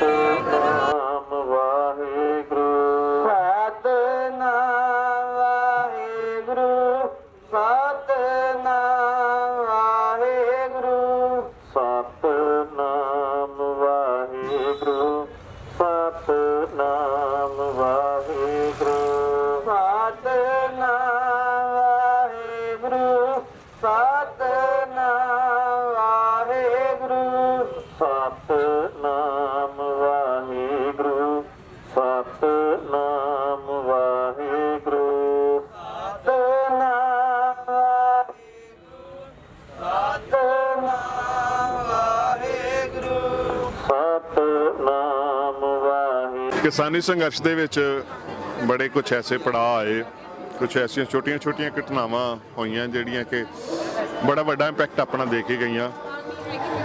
ਉਹਦੇ ਵਿੱਚ ਹੀ ਇੱਕ ਮੈਂ ਸਮਝਦਾ ਕਿ ਇੱਕ ਬੜਾ ਸੋਹਣਾ ਕਿਸੇ ਪੱਤਰਕਾਰ ਦੇ ਨਾਲ ਸਰਦਾਰ ਅਮਰਜੀਤ ਸਿੰਘ ਹੋਰਾਂ ਦੀ ਇੱਕ ਇੰਟਰਵਿਊ ਸੀਗੀ। ਉਹ ਮੁੱਢਲੇ ਦਿਨਾਂ 'ਚ ਜਦੋਂ ਕਿ ਗੋਦੀ ਮੀਡੀਆ ਬੜਾ ਪਰੇਸ਼ਾਨ ਕਰਦਾ ਪਿਆ ਸੀ, ਪਰ ਸਰਦਾਰ ਸਾਹਿਬ ਹੋਰਾਂ ਨੇ ਜਿਹੜੀ ਉਹ ਹੋਕਾ ਦਿੱਤਾ ਸੀ ਨਾ, ਤੂੰ ਲੰਗਰ ਛਕ ਕੇ ਹਾਂਜੀ। ਸੋ ਮੈਂ ਸਮਝਦਾ ਕਿ ਉਹ ਬੜੇ ਵੱਡੇ ਇੰਪੈਕਟ, ਕੁਝ ਛੋਟੀਆਂ ਗੱਲਾਂ ਹੁੰਦੀਆਂ ਨੇ ਪਰ ਉਹਨਾਂ ਦਾ ਅਸਰ ਬੜਾ ਵੱਡਾ ਹੁੰਦਾ। ਤੇ ਅੱਜ ਤਾਂ ਮੈਨੂੰ ਲੱਗਦਾ ਕਿ ਕੁੱਲ ਦਿੱਲੀ ਕੀ ਪਤਾ ਨਹੀਂ ਕਿੰਨੇ ਕੁ ਲੋਕ ਲੰਗਰ ਛਕੀ ਜਾ ਰਹੇ ਨੇ। ਕੀ ਕਹਿਣਾ ਚਾਹੋਗੇ? ਅੱਜ ਕਰੀਬ 35-36 ਦਿਨ ਹੋ ਗਏ ਆਪਾਂ ਨੂੰ ਇੱਥੇ ਬੈਠੇ ਹਾਂ। ਮੈਂ ਅਮਰਜੀਤ ਸਿੰਘ ਚਲਾਂਗ, ਪ੍ਰਧਾਨ ਭਾਰਤੀ ਕਿਸਾਨ ਯੂਨੀਅਨ ਕਾਦੀਆਂ ਬਲਾਕ ਭੋਗਪੁਰ ਤੋਂ ਜੀ। ਅਸੀਂ 25 ਤਰੀਕ ਨੂੰ ਭਾਜੀ ਚੱਲੇ ਸੀਗੇ ਭੋਗਪੁਰ ਬਲਾਕ ਤੋਂ। ਸਾਡੀਆਂ ਕੋਈ 17 ਟਰਾਲੀਆਂ ਸੀਗੀਆਂ, ਜਿਨ੍ਹਾਂ ਦੇ ਵਿੱਚ ਸਟਾਰਟਿੰਗ ਤੋਂ ਹੀ ਜਿਹੜਾ ਸਾਡਾ ਸਿਸਟਮ ਬਣਾਇਆ ਸੀ ਟਰਾਲੀਆਂ ਦਾ ਵੀ ਹਰੇਕ ਟਰਾਲੀ ਤੇ ਤੰਬੂ ਲੱਗਿਆ ਹੋਵੇ। ਜਿਸ ਤਰ੍ਹਾਂ ਸਾਡੀ ਤੂੜੀ ਵਾਲੀਆਂ ਟਰਾਲੀਆਂ ਹੁੰਦੀਆਂ ਜਾਂ ਬੈੱਡ ਲੱਗਾ ਹੁੰਦਾ, ਤੰਬੂ ਬਣਾ ਕੇ ਹਰੇਕ ਟਰਾਲੀ ਦੇ ਵਿੱਚ 10 ਗੱਦੇ ਹੋਣ, 7 ਤੋਂ 10 ਬੰਦਿਆਂ ਦੇ ਰਹਿਣ ਦਾ, 10 ਥਾਲੀਆਂ, 10 ਗਲਾਸ, ਬਾਲਟੀ, ਜੱਗ, ਪਤੀਲਾ, ਸਬਜ਼ੀ ਬਣਾਉਣ ਨੂੰ, ਚਾਹ ਬਣਾਉਣ ਨੂੰ, ਗੈਸ ਸਿਲੰਡਰ, ਚੁੱਲ੍ਹਾ, ਹਰੇਕ ਟਰਾਲੀ ਦੇ ਵਿੱਚ ਆਪਣਾ ਆਪਣਾ ਰਾਸ਼ਨ ਸੀ। ਔਰ ਅਸੀਂ 25 ਤਰੀਕ ਨੂੰ ਚੱਲੇ ਭੋਗਪੁਰ ਤੋਂ, ਔਰ 25 ਤਰੀਕ ਦੀ ਰਾਤ ਛੋਟੇ ਸਾਹਿਬਜ਼ਾਦਿਆਂ ਦੇ ਚਰਨਾਂ 'ਚ ਗੁਜ਼ਾਰੀ ਫਤਿਹਗੜ੍ਹ ਸਾਹਿਬ, ਔਰ ਉਹਦੇ ਬਾਅਦ ਚਾਲੇ ਪਾ ਲਏ। ਬਾਕੀ ਤੁਸੀਂ ਦੇਖਿਆ ਹੀ ਆ ਕਿਸ ਤਰ੍ਹਾਂ ਸੰਘਰਸ਼ ਕਰਦੇ ਹੋਏ ਅਸੀਂ 27 ਤਰੀਕ ਨੂੰ ਚੱਲੇ ਔਰ ਇੱਥੇ ਪਹੁੰਚੇ। 27 ਤਰੀਕ 26 ਦੀ ਵਿੱਚ 25, 26, 27 ਨੂੰ ਤਕਰੀਬਨ 3:30-4 ਵਜੇ ਇੱਥੇ ਇਸੇ ਜਗ੍ਹਾ ਤੇ ਪਹੁੰਚ ਗਏ ਸੀ। ਔਰ ਅਸੀਂ ਟਰਾਲੀਆਂ ਵਿਖੜ ਵੀ ਗਈਆਂ ਸੀ ਸਾਡੀਆਂ, ਪਹਿਲਾਂ ਇਕੱਠੀਆਂ ਸੀ, ਫਿਰ ਟਰਾਲੀਆਂ ਤੁਹਾਨੂੰ ਪਤਾ ਹਰਿਆਣੇ ਦੇ ਵਿੱਚ ਜਿੰਨੇ ਵੀ ਬ੍ਰਿਜ ਸੀ ਉਹਨਾਂ ਦੇ ਉੱਤੇ ਬੈਰੀਗੇਡ ਲਾਏ ਸੀ। ਜਿੱਥੋਂ ਵੀ ਕਿਸੇ ਨੂੰ ਰਾਹ ਮਿਲਿਆ ਉਹ ਆਪਣਾ ਰਾਹ ਲੱਭ ਕੇ ਤੇ ਦਿੱਲੀ ਤੱਕ ਪਹੁੰਚਣ ਦੇ ਵਿੱਚ ਸਫਲ ਹੋਇਆ। ਔਰ ਟਰਾਲੀਆਂ ਸਾਡੀਆਂ ਵਿਖੜ ਗਈਆਂ। ਔਰ ਇਹ ਟਰਾਲੀ ਸਾਡੀ ਵੀ ਤੋੜ ਦਿੱਤਾ ਇਹਨੇ, ਸਾਰੇ ਚੱਕਰ ਵੀ ਤੋੜ ਦਿੱਤੇ, ਕਿਉਂਕਿ ਉਹਨਾਂ ਨੂੰ ਇਹ ਸੀ ਵੀ ਇੱਥੋਂ ਕਿੱਦਾਂ ਲੰਘਣਗੇ, ਇੱਥੋਂ ਕਿੱਦਾਂ ਲੰਘਣਗੇ। ਤੇ ਜਦੋਂ ਤੁਸੀਂ ਡਿਵਰਸੀਫਾਈ ਕਰ ਦਿੱਤਾ, ਆਪਣਾ ਸਾਰਾ ਸਿਸਟਮ ਇਦਾਂ ਦਾ ਬਣਾਤਾ, ਤੇ ਉਹ ਤੰਤਰ ਵੀ ਉਹਨਾਂ ਦਾ ਤੁਸੀਂ ਫੇਲ ਕੀਤਾ ਜੀ। ਹਾਂਜੀ, ਇਸ ਟਰਾਲੀ ਦੀ ਤੁਸੀਂ ਗੱਲ ਕਰਨ ਲੱਗੇ। ਹਾਂ, ਇਹ ਟਰਾਲੀ ਸਾਡੀ ਮੈਂ ਅੱਗੇ ਆ ਗਈ ਸਾਰਿਆਂ ਨਾਲੋਂ। ਇਹ 4x4 ਹੁਣ ਟਰੈਕਟਰ ਹੋਣ ਕਰਕੇ ਇਹਨੂੰ ਅੱਗੇ ਰੱਖਿਆ ਹੋਇਆ ਸੀ ਵੀ ਜੇ ਕਿਤੇ ਕੋਈ ਵੀ ਘਟਨਾ ਵਾਪਰਦੀ ਆ, ਔਰ ਇਹ 4x ਟਰੈਕਟਰ ਆਪਣਾ ਇਹ ਖਿੱਚ ਸਕਦਾ 4x4 ਲਾ ਕੇ। ਜੇ ਕਿਤੇ ਸਾਨੂੰ ਰਸਤਾ ਬਣਾਉਣਾ ਪਵੇ, ਲੀਹ ਬਣਾਉਣੀ ਪਵੇ, ਉਸ ਤਰ੍ਹਾਂ ਮਤਲਬ ਅਸੀਂ ਇਹਦੇ ਵਿੱਚ ਕਾਮਯਾਬ ਹੋ ਸਕਦੇ ਆ। ਔਰ ਇਸੇ ਟਰੈਕਟਰ ਨੇ ਸਾਡੇ ਨੇ ਕਾਮਯਾਬੀ ਹਾਸਲ ਕੀਤੀ। ਔਰ ਸਾਡੇ ਤੇ ਟੀਅਰ ਗੈਸ, ਗੰਦੇ ਪਾਣੀ ਦੀਆਂ ਵਿਛਾੜਾਂ, ਇੱਕ ਮੈਨੂੰ ਅੱਜ ਸਿੰਘ ਮਿਲਿਆ, ਉਹਦੇ ਜਦੋਂ ਇਹਨਾਂ ਨੇ ਪਾਣੀ ਦੀਆਂ ਵਿਛਾੜਾਂ ਮਾਰੀਆਂ, ਬੜੇ ਤੁਹਾਨੂੰ ਪਤਾ ਵੀ ਹਾਈ ਪ੍ਰੈਸ਼ਰ ਦੇ ਨਾਲ ਹੁੰਦਾ ਉਹ ਵਾਟਰ ਪਾਣੀ ਜਿਹੜਾ ਹੁੰਦੀ ਆ, ਵਾਟਰ ਕੈਨਲ ਜਿਹਨੂੰ ਕਹਿ ਦਿੰਦੇ ਆ ਇੰਗਲਿਸ਼ ਦੇ ਵਿੱਚ ਆਪਾਂ। ਉਸ ਮੁੰਡੇ ਦੀ ਅੱਖ ਦੇ ਵਿੱਚ ਲੱਗਾ, ਉਹ ਮੈਨੂੰ ਅੱਜ ਮਿਲਿਆ ਤੇ ਮੈਂ ਬੜਾ ਉਹਦੇ ਨਾਲ ਹਮਦਰਦੀ ਜ਼ਾਹਰ ਕੀਤੀ ਵੀ ਬਹੁਤ ਮਾੜੀ ਘਟਨਾ ਵਾਪਰੀ। ਔਰ 10-15 ਦਿਨ ਉਹ ਪਿੰਡ ਲਾ ਕੇ ਆਇਆ, ਹੁਣ ਉਹਦੀ ਕਾਫੀ ਅੱਖ ਠੀਕ ਆ, ਲੇਕਿਨ ਫਿਰ ਵੀ ਉਹ ਅੱਖ ਦੇ ਵਿੱਚ ਥੋੜਾ ਫਰਕ ਪੈ ਗਿਆ। ਇਸ ਜ਼ਾਲਮ ਸਰਕਾਰਾਂ ਦੇ ਜ਼ੁਲਮ ਦੇ ਖਿਲਾਫ ਜਿਹੜੀ ਸੰਘਰਸ਼ ਵਿੱਢਿਆ ਹੋਇਆ, ਜਿਹੜੀ ਜੰਗ ਚੱਲ ਰਹੀ ਆ, ਇਸ ਜ਼ੁਲਮ ਦੇ ਖਿਲਾਫ ਚੱਲ ਰਹੀ ਆ ਜੰਗ। ਔਰ ਇਹ ਜ਼ੁਲਮ ਨੂੰ ਖਤਮ ਕਰਕੇ, ਜ਼ੁਲਮ ਦਾ ਖਾਤਮਾ ਕਰਕੇ ਸਾਰੇ ਹੀ ਅਸੀਂ ਘਰਾਂ ਨੂੰ ਜਾਵਾਂਗੇ। ਇੱਕ ਗੱਲ ਜਿਹੜੀ ਸਰਦਾਰ ਅਮਰਜੀਤ ਸਿੰਘ ਜੀ ਜਿਹੜੀ ਸਾਡੇ ਸਾਹਮਣੇ ਆ ਰਹੀ, ਕਿਉਂਕਿ ਗੱਲ ਠੀਕ ਹੈ, ਪੰਜਾਬ ਤੋਂ ਸ਼ੁਰੂ ਹੋਈ, ਹਰਿਆਣਾ ਵੀ ਜੁੜ ਗਿਆ, ਯੂਪੀ, ਮਹਾਰਾਸ਼ਟਰ, ਪਰ ਅੱਜ ਮੁਲਕ ਦੇ ਕੋਨੇ-ਕੋਨੇ ਤੋਂ ਆਵਾਜ਼ ਆ ਰਹੀ ਹੈ, ਕਿਉਂਕਿ ਤੁਸੀਂ ਉਸ ਕੇਂਦਰੀ ਕਮੇਟੀ ਦੇ ਨਾਲ ਵੀ ਸਾਰੇ ਜੁੜੇ ਹੋਏ ਹੋ। ਤੁਸੀਂ ਥੋੜਾ ਜਿਹਾ ਸਾਨੂੰ ਅਫੀਸ਼ੀਅਲੀ ਦੱਸ ਸਕਦੇ ਹੋ ਕਿੱਥੋਂ ਕੀ, ਕਿਉਂਕਿ ਕਈ ਸਾਰੀਆਂ ਰਿਪੋਰਟਾਂ ਜਿਹੜੀਆਂ ਸੋਸ਼ਲ ਮੀਡੀਆ 'ਚ ਆਉਂਦੀਆਂ ਨੇ ਉਹਨਾਂ ਦੀ ਆਥੈਂਟਿਸਿਟੀ ਨਹੀਂ ਹੁੰਦੀ। ਤੁਹਾਡੇ ਕੋਲ ਤਾਂ ਸਾਰੀ ਰਿਪੋਰਟ ਹੋਏਗੀ ਕਿ ਕਿਹੜੇ ਸੂਬੇ 'ਚ ਕਿੱਦਾਂ ਦਾ ਇਹ ਪ੍ਰੋਟੈਸਟ ਕਿਸ ਢੰਗ ਦੇ ਨਾਲ ਅੱਗੇ ਵੱਧਦਾ ਪਿਆ ਜੀ। ਇਹ ਜਿਹੜਾ ਕਿਸਾਨ ਨੂੰ ਇਹਨਾਂ ਨੇ ਦੱਬਿਆ ਕੁਚਲਿਆ ਸੀ, ਜਿੰਨੀਆਂ ਇਹ ਸਰਕਾਰਾਂ ਆਈਆਂ ਜਾਂ ਪੋਲੀਟੀਕਲ ਬੰਦੇ ਆਏ, ਇਸ ਕਿਸਾਨ ਨੂੰ ਲੁੱਟਿਆ ਔਰ ਕੁੱਟਿਆ। ਔਰ ਇਹ ਪੰਜਾਬ ਹੀ ਇੱਕ ਐਸਾ ਮੋਹਰੀ ਸੂਬਾ ਆ ਜਿਸ ਨੇ ਹਰ ਟਾਈਮ ਹਰ ਸੰਘਰਸ਼ ਦੀ ਕਮਾਂਡ ਕੀਤੀ, ਉਹ ਚਾਹੇ 47 ਦਾ ਹੋਵੇ ਜਾਂ ਕਿਸੇ ਵੀ ਤਰ੍ਹਾਂ ਦਾ ਹੋਰ ਹੋਵੇ। ਜਿੰਨੇ ਵੀ ਮੋਰਚੇ ਲੱਗੇ ਉਹਨੇ ਪੰਜਾਬ ਨੇ ਹੀ ਅਗਵਾਈ ਕੀਤੀ। ਇਸ ਟਾਈਮ ਵੀ ਪੰਜਾਬ ਅਗਵਾਈ ਕਰ ਰਿਹਾ ਔਰ ਸਾਡੇ ਨਾਲ ਹਰਿਆਣਾ ਜੁੜਿਆ, ਹਰਿਆਣੇ ਨਾਲ ਰਾਜਸਥਾਨ, ਯੂਪੀ, ਮਹਾਰਾਸ਼ਟਰ, ਕੇਰਲਾ, ਕਰਨਾਟਕਾ। ਤੁਸੀਂ ਅੱਜ ਦੇਖਿਆ ਹੋਣਾ, ਕਵਰ ਸ਼ਾਇਦ ਕੀਤਾ ਹੋਵੇ ਤੁਸੀਂ ਵੀ। ਇਹ ਸਾਡਾ ਬੁੱਧਨਿਜ਼ਮ ਜਿਹੜਾ ਆ ਉਹਨਾਂ ਦੇ ਵੀ ਬੁੱਧ ਮੋਕਸ ਆਏ ਸੀਗੇ। ਔਰ ਤੁਸੀਂ ਦੇਖਿਆ ਹੋਣਾ ਇੱਕ ਨੀਲੇ ਝੰਡੇ ਵਾਲੇ ਕੈਲਕਟਾ ਤੋਂ ਆਏ ਸੀ, ਕਲਕੱਤੇ ਤੋਂ, ਕੈਲਕਟਾ ਕਹਿ ਲਓ, ਕਲਕੱਤਾ ਕਹਿ ਲਓ, ਉੱਥੋਂ ਆਏ ਸੀਗੇ। ਉਹ ਕੋਈ 60-70 ਬੰਦੇ ਉਹ ਆਏ ਸੀ। ਔਰ ਹਰੇਕ ਦਿੱਲੀ ਦੇ ਬਾਰਡਰ ਦੇ ਉੱਤੇ ਆਪਣੇ ਮੋਰਚੇ ਕਿਸਾਨਾਂ ਨੇ ਲਾਏ ਹੋਏ ਆ। ਇਹ ਕਿਸਾਨੀ ਸੰਘਰਸ਼ ਇਹ ਇੱਕ ਪੰਜਾਬ ਦਾ ਨਾਂ ਰਹਿ ਕੇ, ਇੰਡੀਆ ਦਾ ਨਾਂ ਰਹਿ ਕੇ, ਇਸ ਟਾਈਮ ਇਹ ਜਿਹੜਾ ਕਿਸਾਨੀ ਸੰਘਰਸ਼ ਆ ਇਹ ਆਲ ਵਰਲਡ ਦਾ ਬਣ ਚੁੱਕਾ। ਮੈਨੂੰ ਤਾਂ ਇਸ ਤਰ੍ਹਾਂ ਵੀ ਨਿਊਜ਼ ਦਾ ਪਤਾ ਲੱਗਾ ਕਿ ਜਿੰਨੇ ਆਸਟ੍ਰੇਲੀਆ, ਕੈਨੇਡਾ, ਅਮਰੀਕਾ ਦੇ ਵੀ ਕਿਸਾਨ ਆ, ਉਹ ਵੀ ਇਸ ਗੌਰਮੈਂਟ ਆ ਜਿਹੜੀਆਂ ਉੱਥੇ ਦੀਆਂ ਲੋਕਲ ਗੌਰਮੈਂਟ ਆ ਉਹਨਾਂ ਨੂੰ ਕਹਿ ਰਹੇ ਵੀ ਸਾਨੂੰ ਇਹਦੇ ਵਿੱਚ MSP ਗਰੰਟੀ ਕੀਤੀ ਜਾਵੇ। ਜਿਸ ਤਰ੍ਹਾਂ ਸਾਡੇ ਪੰਜਾਬੀ ਜਾਂ ਇੰਡੀਆ ਦੇ ਕਿਸਾਨ ਕਹਿ ਰਹੇ ਆ MSP ਜੋ ਤੁਸੀਂ ਗੌਰਮੈਂਟ ਫਿਕਸ ਕਰਦੀ ਆ ਉਸ ਨੂੰ ਗਰੰਟਡ ਕੀਤਾ ਜਾਵੇ ਕਿ ਇਸ ਨੂੰ ਮੰਡੀ ਦੇ ਵਿੱਚ ਇਸ ਰੇਟ ਦੇ ਉੱਤੇ ਵੇਚਿਆ ਜਾਵੇਗਾ ਔਰ ਕਿਸਾਨ ਨੂੰ ਇੰਨੀ ਇਹਦੀ ਕੀਮਤ ਮਿਲੇਗੀ। ਸਾਰਿਆਂ ਨੇ ਦੇਖਿਆ ਹੋਇਆ। ਉਹ ਇੱਕ ਮੈਂ ਆਸਟ੍ਰੇਲੀਆ ਦਾ ਵੀ ਸੁਣ ਰਿਹਾ ਸੀ, ਉਸ ਬੰਦੇ ਦੇ ਨਾਲ ਵੀ ਇਸ ਕੰਟਰੈਕਟ ਬੇਸ ਦੇ ਉੱਤੇ ਇਸ ਕੋਆਪਰੇਟਿਵ ਘਰਾਣਿਆਂ ਨੇ ਧੋਖਾ ਕੀਤਾ ਉਹਦੇ ਨਾਲ ਵੀ। ਉਹ ਦੱਸ ਰਿਹਾ ਸੀ ਕੋਈ ਗ੍ਰੇਪਸ ਦੀ ਸੀਗੀ ਫਸਲ ਉਹਦੀ, ਔਰ ਗ੍ਰੇਪਸ ਜ਼ਿਆਦਾ ਹੋ ਗਿਆ। ਇਹ ਫਾਰਮਿੰਗ ਆ, ਕਿਸੇ ਦੇ ਹੱਥ ਵਸ ਨਹੀਂ, ਉਹ ਪ੍ਰਮਾਤਮਾ ਦੇ ਹੱਥ ਵਸ ਆ। ਇਸ ਫਾਰਮਿੰਗ ਨੂੰ ਉਹਨੇ ਕਿੰਨਾ ਫਲ ਦੇਣਾ ਜਾਂ ਨਹੀਂ ਦੇਣਾ, ਉਹਦੇ ਕੋਲ ਗ੍ਰੇਪਸ ਸੀਗੇ। ਉਹ ਦੱਸ ਰਿਹਾ ਸੀ ਕਿ ਮੇਰਾ 8 ਜਾਂ 10 ਟਨ ਦਾ ਕੰਟਰੈਕਟ ਸੀ, ਲੇਕਿਨ ਪ੍ਰਮਾਤਮਾ ਦੀ ਐਸੀ ਕਿਰਪਾ ਹੋਈ ਉਹ ਮੇਰਾ ਜਿਹੜਾ 1 ਏਕੜ ਦੇ ਵਿੱਚੋਂ 16 ਟਨ ਜਾਂ 12 ਟਨ ਜਾਂ 14 ਟਨ ਨਿਕਲਿਆ। ਪਰ ਉਹ ਜਿਹੜਾ ਕੰਟਰੈਕਟ ਬੇਸ ਸੀ ਉਹ ਕਹਿੰਦਾ ਨਹੀਂ, ਮੈਂ ਤਾਂ ਜਿੰਨਾ ਤੇਰੇ ਨਾਲ ਹੋਇਆ 8 ਟਨ ਜਾਂ 10 ਟਨ ਓਨਾ ਹੀ ਲਾਂਗਾ। ਔਰ ਕਹਿੰਦਾ ਮੈਂ ਆਪਣੀ ਲੇਬਰ ਲਾ ਕੇ ਜਿਹੜਾ ਵਾਧੂ ਸੀ ਗ੍ਰੇਪਸ ਤੜਾ ਕੇ, ਅੰਗੂਰ ਤੜਾ ਕੇ ਔਰ ਖੇਤਾਂ ਦੇ ਵਿੱਚ ਸੁੱਟਿਆ ਔਰ ਮਨ ਨੂੰ ਕੀ ਧਰਾਸ ਦਿੱਤੀ ਕਿ ਯਾਰ ਇਹਦੀ ਖਾਦ ਹੀ ਬਣ ਜੂਗੀ। ਬਿਲਕੁਲ ਕਿਸਾਨ ਦੇ ਨਾਲ ਹਰੇਕ ਜਗ੍ਹਾ ਧੱਕਾ ਹੋ ਰਿਹਾ। ਔਰ ਮੈਂ ਖਬਰ ਜਿਹੜੀ ਆ ਰਹੀ ਹੈ ਪਿੱਛੇ ਕੁਝ ਦਿਨਾਂ ਤੋਂ ਕਿ MP ਦੇ ਵਿੱਚ ਕਿਸਾਨਾਂ ਨੇ ਆ ਜਿਹੜੀ ਨਵੇਂ ਸਿਸਟਮ ਦੇ ਵਿੱਚ ਉਹਨਾਂ ਨੇ ਜਿਹੜਾ ਸਮਾਨ ਵੇਚ ਲਿਆ, ਕੰਪਨੀ ਬੋਗਸ ਚੈੱਕ ਦੇ ਕੇ ਤੇ ਬੰਨੇ ਹੋ ਗਈ। ਸੋ ਬੜਾ ਕੁਝ ਹੋ ਰਿਹਾ ਕਿਸਾਨਾਂ ਦੇ ਨਾਲ, ਧੋਖੇ ਜਿਹੜੇ ਨੇ। ਸੋ ਮੈਂ ਸਮਝਦਾ ਕਿਸਾਨੀ ਸੰਘਰਸ਼ ਜਿਹੜਾ ਨਾ ਉਹ ਇਸੇ ਚੀਜ਼ ਦੇ ਵਾਸਤੇ ਹੀ ਆ ਕਿ ਕਿਸਾਨ ਸੁਰੱਖਿਅਤ ਰਹੇਗਾ ਤੇ ਮੈਨੂੰ ਲੱਗਦਾ ਸਾਰਾ ਹੀ ਸਮਾਜ ਵੀ ਸੁਰੱਖਿਅਤ ਹੈ, ਕਿਉਂਕਿ ਅੰਨ ਆਖਰਕਾਰ ਜਾਣਾ ਤਾਂ ਸਾਰਿਆਂ ਦੇ ਮੂੰਹ 'ਚ ਹੀ ਹੈ ਨਾ ਜਿਹੜਾ ਕਿਸਾਨ ਪੈਦਾ ਕਰਦਾ ਪਿਆ। ਸੋ ਇਸ ਚੀਜ਼ ਨੂੰ ਲੈ ਕੇ ਇਹ ਜਿਹੜਾ ਸੰਘਰਸ਼ ਬੜਾ ਵਧੀਆ ਲਾਮਬੰਦ ਚੱਲਦਾ ਪਿਆ ਇਸ ਵੇਲੇ। ਆਉਂਦੇ ਦਿਨਾਂ ਦੇ ਜਿਹੜੇ ਪ੍ਰੋਗਰਾਮ ਨੇ ਕੁਛ ਉਹ ਤੁਸੀਂ ਸਾਡੇ ਨਾਲ ਸਾਂਝੇ ਕਰਦੇ ਜੀ। ਆਉਂਦੇ ਦਿਨਾਂ ਦੇ ਤਾਂ ਨਵੇਂ ਦਿਨ ਹੀ ਆਉਣੇ ਜੀ। 2020 ਚਲਿਆ ਗਿਆ। 2020 ਕੋਈ ਇੰਨਾ ਹਰੇਕ ਵਾਸਤੇ ਵਧੀਆ ਨਹੀਂ ਸੀ। ਪਹਿਲਾਂ ਕਰੋਨਾ ਦੀ ਮਹਾਮਾਰੀ, ਉਹਦੇ ਵਿੱਚ ਘਰਾਂ ਦੇ ਵਿੱਚ ਬਲੌਕ ਹੋ ਗਏ ਸਾਰੇ, ਔਰ ਕਰੋਨਾ ਨੇ ਕਾਫੀ ਆਪਣੇ ਨੁਕਸਾਨ ਵੀ ਕੀਤਾ ਔਰ ਫਿਜ਼ੀਕਲੀ ਨੁਕਸਾਨ ਹੋਇਆ, ਸਰੀਰਕ ਤੌਰ ਤੇ ਨੁਕਸਾਨ ਹੋਇਆ, ਕੰਮਾਂ-ਕਾਰਾਂ ਦਾ ਨੁਕਸਾਨ ਹੋਇਆ। ਜਿਹੜੇ ਕੰਮ ਚੱਲਦੇ ਸੀ ਚੌਪਟ ਹੋ ਗਏ ਕਿਉਂਕਿ ਲੋਕੀ ਘਰਾਂ ਦੇ ਵਿੱਚ ਬੰਦੇ ਗਏ, ਘਰਾਂ ਤੋਂ ਬਾਹਰ ਨਹੀਂ ਨਿਕਲਦੇ ਸੀ। ਜਿੰਨੇ ਬਿਜ਼ਨਸ ਸੀ ਠੱਪ ਹੋ ਗਏ। ਸੋ ਅੱਜ 2020 ਦਾ ਆਖਰੀ ਦਿਨ ਔਰ ਕੱਲ੍ਹ ਨੂੰ ਸਾਡਾ 2021 ਚੜ੍ਹ ਰਿਹਾ। ਉਹ ਤੁਸੀਂ ਦੇਖ ਕੇ ਤੁਸੀਂ ਕਵਰ ਕਰਕੇ ਆਏ ਆ। ਸਾਡਾ ਕੱਲ੍ਹ ਦਾ ਜਿਹੜਾ ਪ੍ਰੋਗਰਾਮ ਆ ਇਸ ਟਰਾਲੀ ਪਿੰਡ ਦੇ ਵਿੱਚ ਨਗਰ ਕੀਰਤਨ ਕੱਢਿਆ ਜਾਏਗਾ। ਅਸੀਂ ਰਸੋਈ ਢਾਬੇ ਤੱਕ ਸਾਡੀ ਜਿੰਨੀਆਂ ਟਰਾਲੀਆਂ ਲੱਗੀਆਂ ਹੋਈਆਂ, ਅਸੀਂ ਇੰਨੇ ਏਰੀਏ ਨੂੰ ਟਰਾਲੀ ਪਿੰਡ ਦਾ ਨਾਂ ਦਿੱਤਾ ਹੋਇਆ। ਜਿਸ ਤਰ੍ਹਾਂ ਸਾਡਾ ਇੱਕ ਅਖਬਾਰ ਚੱਲਿਆ ਉਹ trolley Times, trolley to Twitter, ਔਰ IT ਸੈੱਲ ਵੀ ਸਾਡਾ ਬਣਿਆ ਹੋਇਆ ਆ।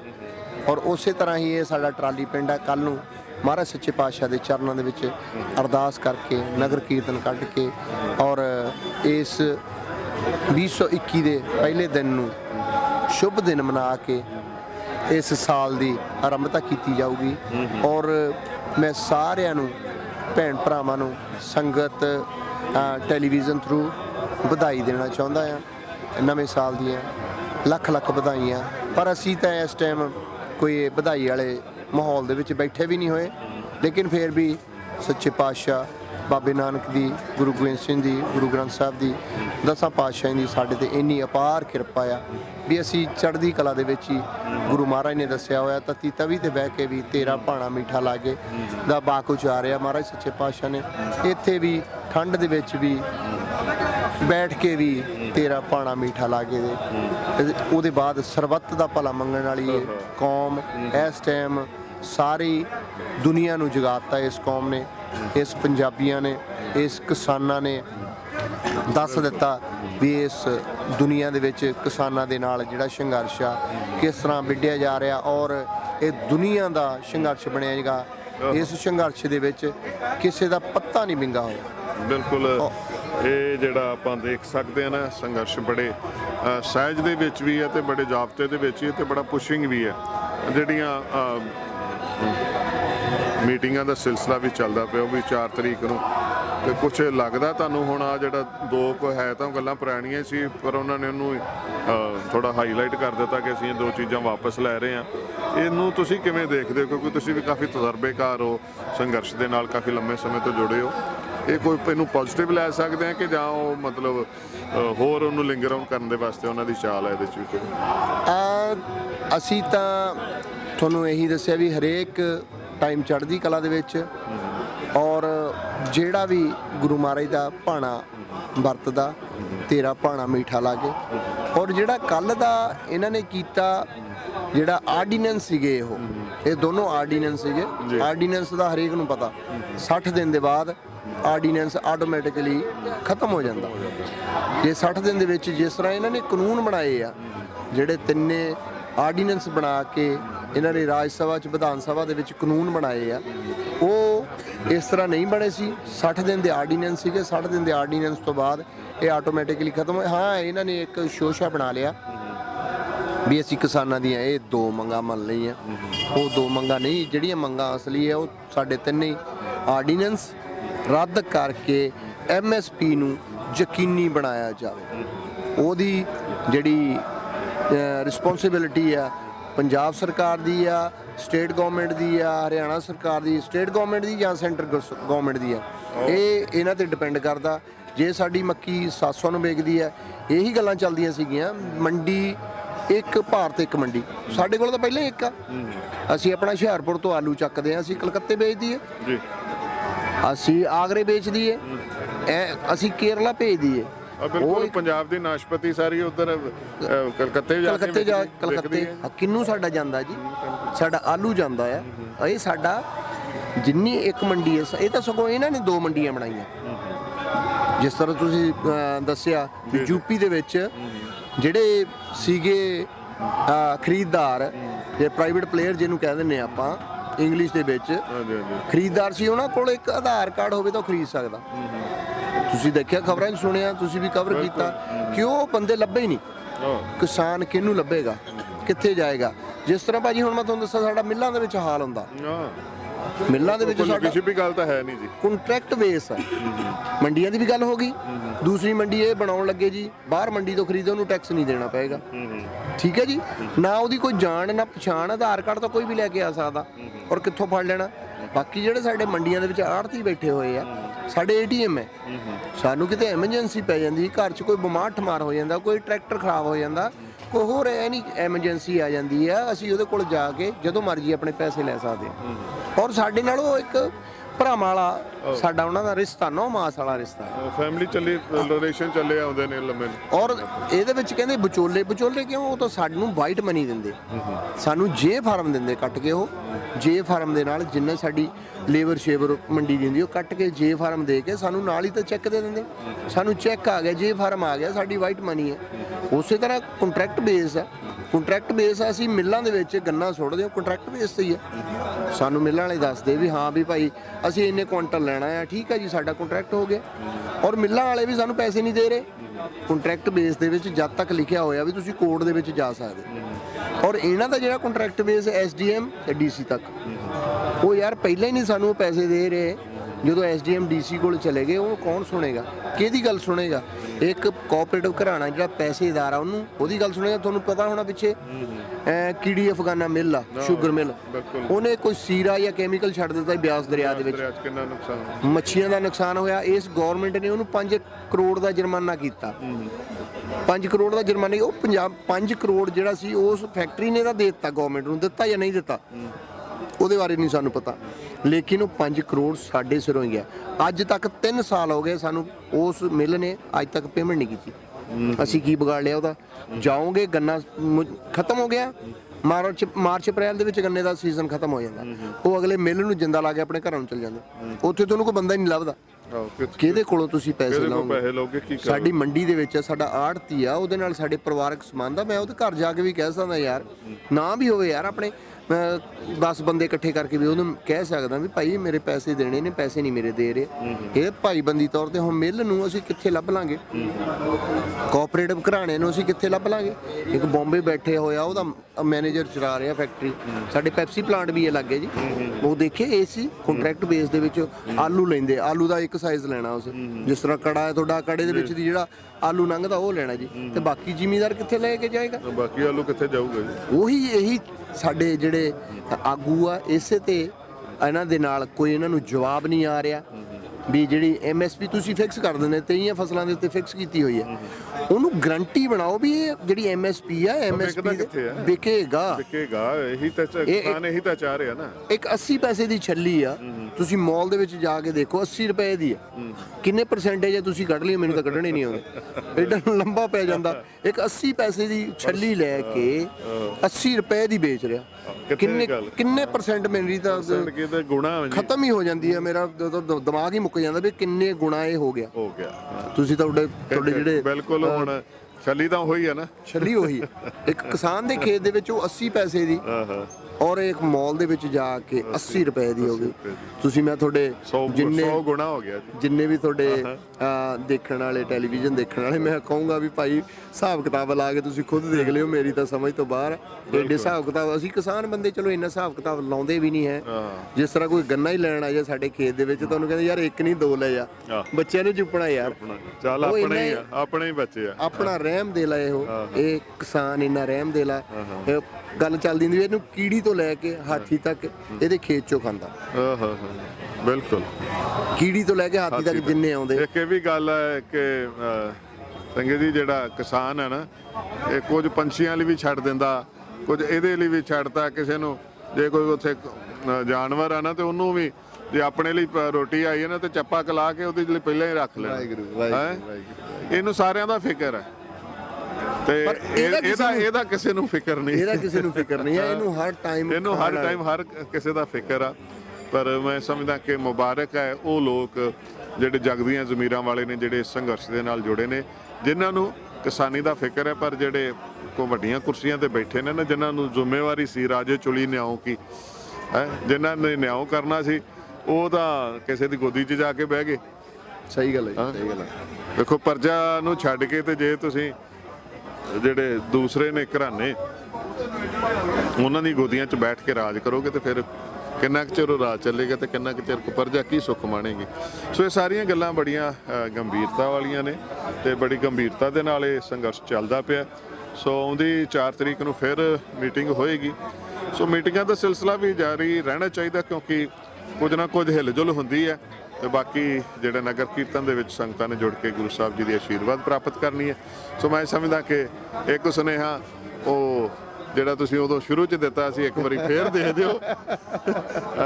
ਤੁਸੀਂ ਉਹਨੇ ਗੱਲ ਕੀਤੀ ਹੈ ਨਾ ਵੀ ਕਿਸਾਨ ਜਿਹੜਾ ਬੜਾ ਦਰਿਆ ਦਿਲ ਵੀ ਹੈ ਤੇ ਮੋਮ ਦਿਲ ਵੀ ਹੈ, ਉਹਨੂੰ ਉਹਦੇ ਕੋਲ ਦੂਜੇ ਦਾ ਦੁੱਖ ਦੇਖਿਆ ਨਹੀਂ ਜਾਂਦਾ, ਤੇ ਖਾਸ ਤੌਰ ਤੇ ਜੇ ਕੋਈ ਭੁੱਖਾ ਤੇ ਉਹਨੂੰ ਭੁੱਖਾ ਵੇਖ ਕੇ ਤਾਂ ਕਿਸਾਨ ਪਹਿਲਾਂ ਹੀ ਇਹ ਆਵਾਜ਼ਾਂ ਦਿੰਦਾ। ਹਾਂਜੀ, ਤੁਸੀਂ, ਮੈਂ ਤੁਹਾਡੇ ਟੈਲੀਵਿਜ਼ਨ ਰਾਹੀਂ ਥਰੂ, ਸੰਗਤ ਟੀਵੀ ਥਰੂ ਦੱਸਣਾ ਚਾਹੁੰਦਾ ਕਿ ਇਹ ਇੰਨਾ ਨਰਮ ਦਿਲ ਆ। ਹੁਣ ਜਿੰਨੇ ਇੱਥੇ ਲੰਗਰ ਲੱਗੇ ਹੋਏ ਆ, ਕੀ ਇਹੋ ਜਿੰਨੇ ਕਿਸਾਨ ਆਏ ਹੋਏ ਆ ਉਹੀ ਛਕਦੇ? ਤੁਸੀਂ ਕਵਰੇਜ ਕਰਦੇ ਦੇਖਿਆ ਹੁਣ, ਲੋਕਲ ਬੰਦੇ ਜਿੰਨੇ ਆ ਆਪਣੇ ਇੱਥੇ ਆਂਢ ਗੁਆਂਢ ਦੇ ਆ, ਉਹ ਪ੍ਰਸ਼ਾਦਾ ਛਕਦੇ ਆ। ਸੋ ਮੇਰਾ ਤਾਂ ਡਾਇਲੌਗ ਵੀ ਇਹੀ ਬਣ ਗਿਆ ਵੀ ਖਬਰ ਜਿਹੜੀ ਮਰਜ਼ੀ ਲਾ ਦਿਓ, ਪਹਿਲਾਂ ਪ੍ਰਸ਼ਾਦਾ ਛਕੋ ਯਾਰ। ਉਹ ਖਬਰ ਜਿਹੜੀ ਮਰਜ਼ੀ ਲਾ ਦਿਓ, ਪਹਿਲਾਂ ਪ੍ਰਸ਼ਾਦਾ ਛਕੋ। ਉਸ ਟਾਈਮ ਕੋਈ ਮਹਾਰਾਜ ਦੀ ਐਸੀ ਅਪਾਰ ਕਿਰਪਾ ਸੀ, ਉਦੋਂ ਤੁਸੀਂ ਬੜੇ ਵਿਰਾਗ 'ਚ ਸੀ। ਵਿਰਾਗ ਸੀਗਾ ਕਿ ਉਹ ਅਸੀਂ ਤਾਂ, ਸਾਡੀ ਤਾਂ ਮਾਤਾ ਨੇ, ਭਾਈ ਤਾਰੂ ਸਿੰਘ ਦੀ ਮਾਤਾ ਨੇ ਤਾਂ ਜਿਹੜੇ ਫੜਨ ਆਏ ਸੀਗੇ ਉਹਨਾਂ ਨੂੰ ਕਿਹਾ ਵੀ ਤੁਸੀਂ ਪ੍ਰਸ਼ਾਦਾ ਛਕੋ ਯਾਰ, ਅਸੀਂ ਉਹਨਾਂ ਦੇ ਵਾਰਸ ਆਏ, ਅਸੀਂ ਵਾਰਸ ਹਾਂ ਉਹਨਾਂ ਦੇ ਵਾਰਸ ਹਾਂ। ਤੇ ਇਹ ਸਾਡੇ ਵਾਸਤੇ ਬੜੀ ਮਾਣ ਦੀ ਗੱਲ ਹੈ। ਤੇ ਇਹੀ ਜਜ਼ਬਾ ਹੈ ਜਿਹੜਾ ਉਹਨਾਂ ਤੋਂ ਕਾਬੂ ਨਹੀਂ ਆ ਰਿਹਾ। ਇਹ ਲਿਖਣ ਲੱਗਿਆ ਬਹੁਤ ਲਿਖ ਜਾਂਦੇ ਨੇ ਜੀ। ਤੇ ਜੇ ਕੋਈ ਚੜ ਕੇ ਆਏ ਤੇ ਫਿਰ ਉਹਦੀ ਭਾਜੀ ਮੋੜਨੀ ਤਾਂ ਖੈਰ ਇਹਨੂੰ ਆਉਂਦੀ ਹੈ। ਉਹ ਤਾਂ ਸਾਡੇ ਬਾਰਡਰਾਂ ਤੇ ਬੈਠੇ ਜਿਹੜੇ ਜਵਾਨ ਪੁੱਤ ਨੇ, ਸਾਡੇ ਕਿਸਾਨਾਂ ਦੇ ਪੁੱਤ ਨੇ ਜਿਹੜੇ ਬੈਠੇ ਨੇ ਜੀ ਉੱਥੇ। ਸਾਡੇ ਬੱਚੇ ਆ ਜੀ, ਸਾਡੇ ਮਿਡਲ ਲੈਵਲ ਦੇ ਆ।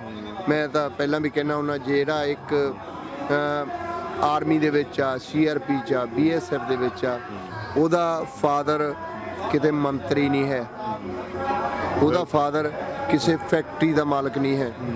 ਮੈਂ ਆਪਣੇ ਬੱਚਿਆਂ ਨੂੰ ਦੱਸਣਾ ਚਾਹੁੰਦਾ ਜਿਹੜੇ ਆਰਮੀ ਦੇ ਵਿੱਚ ਆ, CRP ਦੇ ਵਿੱਚ ਆ, ਆਪਣੇ ਘਰਾਂ ਵੱਲ ਝਾਤੀ ਤਾਂ ਮਾਰ ਕੇ ਦੇਖੋ ਕਿ ਤੁਹਾਡਾ ਫਾਦਰ, ਤੁਹਾਡਾ ਬਾਪ ਇੱਕ ਮੰਤਰੀ ਸੰਤਰੀ ਆ? ਨਹੀਂ ਯਾਰ, ਤੁਸੀਂ ਸਾਡੇ ਬੱਚੇ, ਇੱਕ ਕਿਸਾਨ ਦੇ ਬੱਚੇ ਆ। ਹਾਂ, ਕਿਸੇ ਦਾ ਲੈਵਲ ਉਸ ਤਰ੍ਹਾਂ ਦਾ ਹੋ ਸਕਦਾ, ਇੱਕ ਸ਼ਹਿਰੀ ਬੱਚਾ ਜਿਹੜਾ ਆ, ਉਹਦੇ ਬਾਪ ਦੀ ਛੋਟੀ ਮੋਟੀ ਦੁਕਾਨ ਹੋ ਸਕਦੀ, ਛੋਟਾ ਮੋਟਾ ਬਿਜ਼ਨਸ ਹੋ ਸਕਦਾ। ਜਿਹੜਾ 35-40 ਹਜ਼ਾਰ ਦੀ ਨੌਕਰੀ ਤੇ ਕੰਮ ਕਰ ਰਿਹਾ, ਉਹ ਕਿਸੇ ਮੰਤਰੀ ਦਾ ਜਾਂ ਕਿਸੇ ਤਕੜੀ ਫੈਕਟਰੀ ਵਾਲੇ ਦਾ ਬੱਚਾ ਨਹੀਂ ਹੋ ਸਕਦਾ। ਉਹ ਤਾਂ ਬਿਜ਼ਨਸ ਵਾਲੇ ਦੇ ਬੱਚੇ ਨੇ ਬਿਜ਼ਨਸ ਹੀ ਕਰਨਾ। ਔਰ ਇਹ ਬਾਪ ਜਿਹੜਾ ਆ ਇੱਥੇ ਇਸ ਗਵਰਨਮੈਂਟ ਦੇ ਨਾਲ ਲੜ ਰਿਹਾ, ਔਰ ਬੇਟਾ ਸਰਹੱਦ ਦੀ ਰਾਖੀ ਕਰ ਰਿਹਾ। ਦੋਨੋਂ ਹੀ ਆਪਣੇ ਸੰਘਰਸ਼ਾਂ ਲਈ ਲੜ ਰਹੇ। ਕਾਹਦੇ ਵਾਸਤੇ ਯਾਰ? ਕਿਉਂ? ਅੱਜ ਅਸੀਂ ਚਲਾਇਆ, ਹੋਰ ਵੀ ਜਿਨ੍ਹਾਂ ਦੇ ਬੱਚੇ ਆਰਮੀ ਦੇ ਵਿੱਚ ਆ, ਕਿਸਾਨ ਇੱਥੇ ਆਏ ਹੋਏ ਆ, ਆਪਣੇ ਨਾਂ ਦਰਜ ਕਰਾਓ।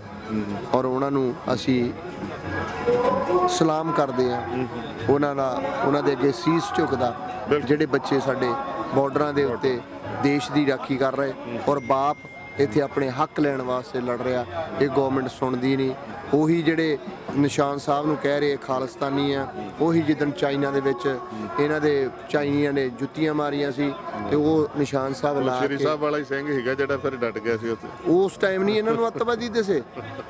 ਉਹ ਸ਼੍ਰੀ ਸਾਹਿਬ ਵਾਲਾ ਹੀ ਸਿੰਘ ਸੀ ਜਿਹਨੇ ਸ਼੍ਰੀ ਸਾਹਿਬ ਦੇ ਨਾਲ ਹੀ ਫਿਰ ਜੰਗ ਲੜੀ ਸੀ। ਚਾਈਨੀਆਂ ਦੀ ਦੌੜ ਲਵਾਈ ਸੀ। ਕਿੰਨੇ ਸਾਰੇ ਘੇਰ ਕੱਟੇ ਸੀ ਉਹਨੇ।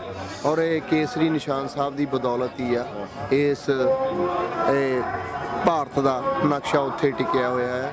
ਇਹ 2% ਵਾਲੀ ਕੌਮ ਨਹੀਂ ਹੈ। ਇਹ ਜਿੱਧਰ ਨੂੰ ਫਿਰ ਧੱਕ ਪਾਉਂਦੀ ਪਾ ਦਿੰਦੇ ਆ। ਤੁਸੀਂ ਦੇਖਿਆ ਹੁਣ ਇੱਥੇ ਕੱਲ ਜਿਹੜਾ ਸਾਡਾ ਖੂਨਦਾਨ ਕੈਂਪ ਲੱਗਿਆ ਹੋਇਆ, ਇੱਥੇ ਇੰਨੀ ਕੁ ਧੱਕ ਪਾਤੀ, ਕੱਲ 12:30-1 ਵਜੇ ਖੂਨ ਵਾਲੀਆਂ ਥੈਲੀਆਂ ਖਤਮ ਮੁੱਕ ਗਈਆਂ। ਇਹ ਜਿੱਧਰ ਨੂੰ ਤੁਰਦੇ ਨੇ ਫਿਰ ਲੈ ਜਾਂਦੇ ਨੇ। ਇੰਨੀ ਵਾਹਿਗੁਰੂ ਦੀ ਹੁਣ ਤਾਂ ਵੇਖੋ ਸਾਰਾ ਇੰਡੀਆ ਹੀ ਸਾਰਾ ਨਾਲ ਤੁਰ ਪਿਆ ਹੈ। ਸਭ ਤੋਂ ਵੱਡੀ ਗੱਲ ਸਾਰੇ ਕਹਿੰਦੇ ਸਾਡਾ ਵੱਡਾ ਭਰਾ। ਇਹ ਵੱਡਾਪਨ ਜਿਹੜਾ ਵਾ, ਇਹ ਇਖਲਾਕ ਦਾ ਵੱਡਾਪਨ ਹੁੰਦਾ, ਗਿਣਤੀ ਦਾ ਨਹੀਂ ਹੁੰਦਾ। ਤੇ ਇਖਲਾਕ ਜਿਹੜਾ ਸਾਨੂੰ ਸਾਡੇ ਗੁਰੂ ਸਾਹਿਬਾਨ ਨੇ, ਸਾਡੇ ਗੁਰੂ ਕੇ ਲਾਲਾ ਨੇ ਸਾਨੂੰ ਬਖਸ਼ਿਸ਼ਾਂ ਨੇ, ਤੇ ਉਹ ਬਖਸ਼ਿਸ਼ਾਂ ਜਿਹੜੀਆਂ ਅੱਜ ਪ੍ਰੈਕਟੀਕਲੀ ਵਰਤਦੀਆਂ ਪਈਆਂ ਨੇ। ਸੋ ਮੈਂ ਸਮਝਦਾ ਕਿ ਸਾਰਾ ਕੁਝ ਸਾਡੇ ਸਾਰਿਆਂ ਦੇ ਸਾਹਮਣੇ ਹੋ ਰਿਹਾ। ਅਸੀਂ ਇਹਦੇ ਗਵਾਹ ਹਾਂ ਤੇ ਇਹਦੇ ਨਤੀਜੇ ਵੀ ਆਉਣਗੇ। ਐਸੀ ਗੱਲ ਨਹੀਂ ਕਿ ਕੁਝ ਘਰਾਣੇ ਜਿਹੜੇ ਨੂੰ ਬਾਕੀਆਂ ਨੂੰ ਖਾ ਜਾਣਗੇ। ਠੀਕ ਹੈ, ਹੁਣ ਜਦੋਂ ਆਵਾਮ ਜਾਗ ਜਾਏ ਨਾ ਤੇ ਫਿਰ ਉਹ ਬੜਾ ਕੁਝ ਹਿਲਾ ਦਿੰਦਾ ਤੇ ਹਿੱਲਿਆ ਵੀ ਪਿਆ ਵਾ। ਮੈਨੂੰ ਲੱਗਦਾ ਕਿ ਉਹ ਜਿਹੜੇ ਸੋਚਦੇ ਸੀ ਨਾ ਵੀ ਬਸ ਅਸੀਂ ਆ, ਉਹਨਾਂ ਨੂੰ ਹੁਣ ਤੁਸੀਂ ਵੀ ਦੇਖਣ ਲੱਗ ਪਿਆ। ਹੁਣ ਕੱਲ ਲੰਗਰ ਵੀ ਛਕਿਆ ਨਾ ਆਪਣਿਆਂ ਨਾਲ ਬੈਠ ਕੇ। ਸੋ ਇਸ ਢੰਗ ਦੇ ਨਾਲ ਗੱਲਾਂ ਤਾਂ ਸਿੱਧੀਆਂ ਜੀਆਂ ਨੇ, ਤੁਹਾਨੂੰ ਸਾਰਿਆਂ ਨੂੰ ਪਤਾ ਹੀ ਆ। ਅਸੀਂ ਫਿਰ ਵੀ ਰੋਜ਼ਾਨਾ ਤੁਹਾਨੂੰ ਯਾਦ ਕਰਾਉਂਦੇ ਆ ਤੇ ਇੱਥੇ ਕੀ ਕੁਝ ਹੋ ਰਿਹਾ। ਬੜਾ ਹੀ ਖੁਸ਼ੀ ਹੁੰਦੀ ਹੈ ਕਿ ਜਦੋਂ ਵਿਦੇਸ਼ਾਂ ਚੋਂ ਵੀ ਭੈਣ ਭਰਾ ਜਿਹੜੇ ਨੇ ਉਹ ਆ ਰਹੇ ਨੇ, ਸਿੱਧੇ ਆ ਰਹੇ ਨੇ, ਮੋਰਚਿਆਂ ਤੇ ਆ ਰਹੇ ਨੇ ਤੇ ਇੱਥੇ ਆਣ ਕੇ ਡਟ ਜਾਂਦੇ ਨੇ। ਸੋ ਸੋ ਇਹ ਬੜੀ ਇੱਕ ਤਾਕਤ ਬਣੀ ਹੋਈ ਆ ਪੂਰੇ ਵਿਸ਼ਵ ਦੀ। ਮੈਂ ਸਮਝਦਾ ਕਿਸਾਨੀ ਦੀ ਤਾਕਤ ਜਿਹੜੀ ਆ ਉਹ ਇੱਕ ਆਪਣਾ ਵਿਲੱਖਣ ਰੂਪ ਜਿਹੜਾ ਉਹ ਪੇਸ਼ ਕਰਦੀ ਪਈ ਹੈ। ਸੋ ਆਪਾਂ ਇਸ ਵਕਤ ਸਾਡੇ ਨਾਲ ਇੱਕ ਸ਼ਹੀਦ ਪਰਿਵਾਰ ਮੌਜੂਦ ਹੈ ਜੀ। ਪਿੱਛੇ ਤਸਵੀਰ ਆਪਾਂ ਦੇਖ ਰਹੇ ਹਾਂ ਸ਼ਹੀਦ ਸ਼੍ਰੀ ਰਵਿੰਦਰਪਾਲ ਜੀ, ਜੋ ਕਿ ਇਸ ਕਿਸਾਨੀ ਮੋਰਚੇ ਦੇ ਵਿੱਚ ਆਏ, ਸ਼ਮੂਲੀਅਤ ਕੀਤੀ, ਕੁਝ ਸਰੀਰਕ ਪਰੇਸ਼ਾਨੀ ਦਾ ਕਰਕੇ ਤੇ ਉਹ ਸਾਨੂੰ ਵਿਛੋੜਾ ਦੇ ਗਏ। ਸੋ ਉਹਨਾਂ ਦਾ ਪਰਿਵਾਰ ਸਾਡੇ ਨਾਲ ਮੌਜੂਦ ਹੈ। ਪਹਿਲਾਂ ਮੈਂ ਆਪ ਜੀ ਪਾਸੋਂ ਹੀ ਜਾਣਨਾ ਚਾਹਾਂਗਾ ਥੋੜਾ ਜਿਹਾ ਵੀ ਕਿਸ ਢੰਗ ਦੇ ਨਾਲ ਇਹ ਸਾਰੀ ਉਹਨਾਂ ਦੀ ਤਬੀਅਤ ਵਿਗੜੀ ਜਾਂ ਕਦੋਂ ਆਏ ਸੀ ਇੱਥੇ ਉਹ? ਸਰ ਮੈਂ ਉਹਨਾਂ ਦਾ ਬੜਾ ਬੇਟਾ ਰਾਜੇਸ਼ ਕੁਮਾਰ ਮੇਰਾ ਨਾਮ ਹੈ, ਔਰ ਉਹ 26 ਤਰੀਕ ਨੂੰ ਪਹਿਲੇ ਦਿਨ ਤੋਂ ਹੀ ਉਹ ਮੋਰਚੇ ਦੇ ਵਿੱਚ ਸ਼ਾਮਿਲ ਹੋਏ ਸੀਗੇ। ਉਹਨਾਂ ਦੀ ਦਿੱਲੀ ਤਮੰਨਾ ਸੀ ਵੀ ਮੈਂ ਇਹ ਮੋਰਚਾ ਜਿੱਤ ਕੇ ਜਾਣਾ ਹੈ, ਔਰ ਸ਼ੰਭੂ ਬਾਰਡਰ ਤੋਂ ਉਹਨਾਂ ਨੇ ਜਦੋਂ ਬਾਰਡਰ ਤੋੜਿਆ ਉਦੋਂ ਕਹਿੰਦੇ ਸੀਗੇ ਵੀ ਅਸੀਂ ਬਾਰਡਰ ਤੋੜਤਾ, ਅਸੀਂ ਹੁਣ ਦਿੱਲੀ ਜਿੱਤ ਲੈਣੀ ਹੈ, ਅਸੀਂ ਅੱਗੇ ਲੰਘੇ ਆਏ। ਔਰ 9 ਦਿਨ ਤੱਕ ਉਹ ਇੱਥੇ ਸੰਘਰਸ਼ ਦੇ ਵਿੱਚ ਡਟੇ ਰਹੇ ਨੇ। 3 ਤਰੀਕ ਨੂੰ ਉਹਨਾਂ ਦੀ ਸ਼ਾਇਦ ਤਬੀਅਤ ਖਰਾਬ ਹੋਈ ਹੈ, ਫੋਨ ਆਇਆ ਉਹਨਾਂ ਦਾ ਵੀ ਅਸੀਂ ਬਿਮਾਰ ਹਾਂ। ਆਉਣ ਨੂੰ ਤਾਂ ਉਹਨਾਂ ਦਾ ਦਿਲ ਕਰ ਨਹੀਂ ਰਿਹਾ ਸੀਗਾ ਔਰ ਆ ਨਹੀਂ ਰਹੇ ਸੀ। ਉਹਨਾਂ ਨੂੰ ਸੀਗਾ ਵੀ ਤੁਸੀਂ ਘਰੇ ਆ ਜਾਓ, ਉਹ ਘਰ ਆਉਣ ਦੀ ਮਤਲਬ ਇੱਛਾ ਨਹੀਂ ਸੀ ਉਹਨਾਂ ਦੀ। ਫਿਰ ਉਹਨਾਂ ਦੇ ਜਿਹੜੇ ਕੁਲੀਗ ਵਗੈਰਾ ਸੀਗੇ, ਉਹਨਾਂ ਦੇ ਦੋਸਤ ਵਗੈਰਾ ਸੀ ਉਰੇ ਆਏ ਹੋਏ, ਉਹਨਾਂ ਦੇ ਨਾਲ ਜਿਹੜੀ ਉਹਨਾਂ ਦੀ ਪਾਰਟੀ ਸੀ ਉਹਨਾਂ ਨਾਲ ਅਸੀਂ ਗੱਲ ਕੀਤੀ ਵੀ ਇਹਨਾਂ ਨੂੰ ਤੁਸੀਂ ਭੇਜੋ ਘਰੇ। ਫਿਰ ਟੈਕਸੀ ਵਗੈਰਾ ਕਰਕੇ ਉਹ ਨਾਲ ਚਲੇ ਗਏ, ਸ਼ਾਇਦ ਟਰਾਲੀ 'ਚ ਆਏ ਸੀ ਨਾ ਪ੍ਰਦੀਪ, ਟੈਕਸੀ 'ਚ ਆਏ ਸੀਗੇ। ਫਿਰ ਉਹ 4 ਤਰੀਕ ਸਵੇਰ ਇੱਥੋਂ ਚੱਲੇ ਸੀ, ਸ਼ਾਮ ਨੂੰ ਉਹ ਸਾਡੇ ਕੋਲ ਘਰੇ ਪਹੁੰਚੇ ਨੇ। ਤਬੀਅਤ ਬਹੁਤ ਜ਼ਿਆਦਾ ਖਰਾਬ ਸੀਗੀ, ਨਮੂਨੀਆ ਹੋ ਗਿਆ ਸੀ ਉਹਨਾਂ ਨੂੰ, ਉਹਨਾਂ ਦੇ ਹਾਰਟ ਦੇ ਇੱਥੇ ਛਾਤੀ ਦੇ ਵਿੱਚ ਸਾਹ ਲੈਣ ਦੇ ਵਿੱਚ ਪ੍ਰੋਬਲਮ ਆ ਰਹੀ ਸੀ ਉਹਨਾਂ ਨੂੰ। ਔਰ 5 ਤਰੀਕ ਨੂੰ ਮੈਂ ਉਹਨਾਂ ਨੂੰ ਹਸਪੀਟਲਾਈਜ਼ ਕਰਵਾਤਾ ਸੀ। ਹਸਪੀਟਲ ਵਾਲੇ ਕਹਿੰਦੇ ਵੀ ਹਾਲਾਤ ਜ਼ਿਆਦਾ ਖਰਾਬ ਨੇ, ਵੀ ਔਖਾ ਲੱਗਦਾ ਹੈ। ਕਰੋਨਾ ਟੈਸਟ ਵਗੈਰਾ ਕੀਤਾ, ਕਰੋਨਾ ਟੈਸਟ ਖੈਰ ਨੈਗੇਟਿਵ ਸੀ ਉਹਨਾਂ ਦਾ। ਹਸਪੀਟਲਾਈਜ਼ ਕਰਵਾਇਆ ਗਿਆ, ਇੱਕ ਰਾਤ ਉਹ ਹਸਪੀਟਲ ਦੇ ਵਿੱਚ ਰਹੇ। 6 ਤਰੀਕ ਸਵੇਰ ਉਹਨਾਂ ਦੀ ਡੈਥ ਹੋ ਗਈ ਔਰ ਉਹ ਸਾਨੂੰ ਸਦੀਵੀ ਵਿਛੋੜਾ ਦੇ ਗਏ। ਉਹਨਾਂ ਦੀ ਭਾਵਨਾ ਕੀ ਸੀ ਇਸ ਕਿਸਾਨੀ ਸੰਘਰਸ਼ ਦੇ ਨਾਲ ਸੰਬੰਧਿਤ, ਕਿ ਤੁਹਾਡੇ ਨਾਲ ਤਾਂ ਸਾਂਝੀਆਂ ਕਰਦੇ ਹੀ ਹੋਣਗੇ ਨਾ? ਸਰ ਐਕਚੁਅਲੀ ਸਾਡੀ ਆਪਣੀ ਕੋਈ ਖੇਤੀ ਤਾਂ ਹੈ ਨਹੀਂ, ਅਸੀਂ ਮਜ਼ਦੂਰ ਸੰਗਠਨ ਦੇ ਨਾਲ ਮੇਰੇ ਫਾਦਰ ਸਾਹਿਬ ਬਿਲੋਂਗ ਕਰਦੇ ਸੀ ਔਰ ਮਜ਼ਦੂਰ ਯੂਨੀਅਨ ਦੇ ਨਾਲ ਉਹਨਾਂ ਦਾ ਸਹਿਚਾਰ ਸੀਗਾ ਔਰ CPIM ਦੇ ਨਾਲ ਉਹਨਾਂ ਦੇ ਪਾਰਟੀ ਦੇ ਵਿੱਚ ਉਹ ਕੰਟੈਕਟ ਸੀ ਉਹਨਾਂ ਦੇ, ਔਰ ਪਾਰਟੀ ਦੇ ਨਾਲ ਹੀ ਉਹ ਇੱਥੇ ਆਏ ਸੀਗੇ। ਮਜ਼ਦੂਰ ਯੂਨੀਅਨ ਦੀ ਏਜੰਡਾ ਲੈ ਕੇ ਉਹ ਇੱਥੇ ਪਹੁੰਚੇ ਸੀਗੇ ਔਰ ਉਹਨਾਂ ਦੀ ਜ਼ਿੰਦਗੀ ਪੂਰੀ ਸੰਘਰਸ਼ ਦੇ ਵਿੱਚ ਹੀ ਲੰਘੀ ਹੈ ਸਰ।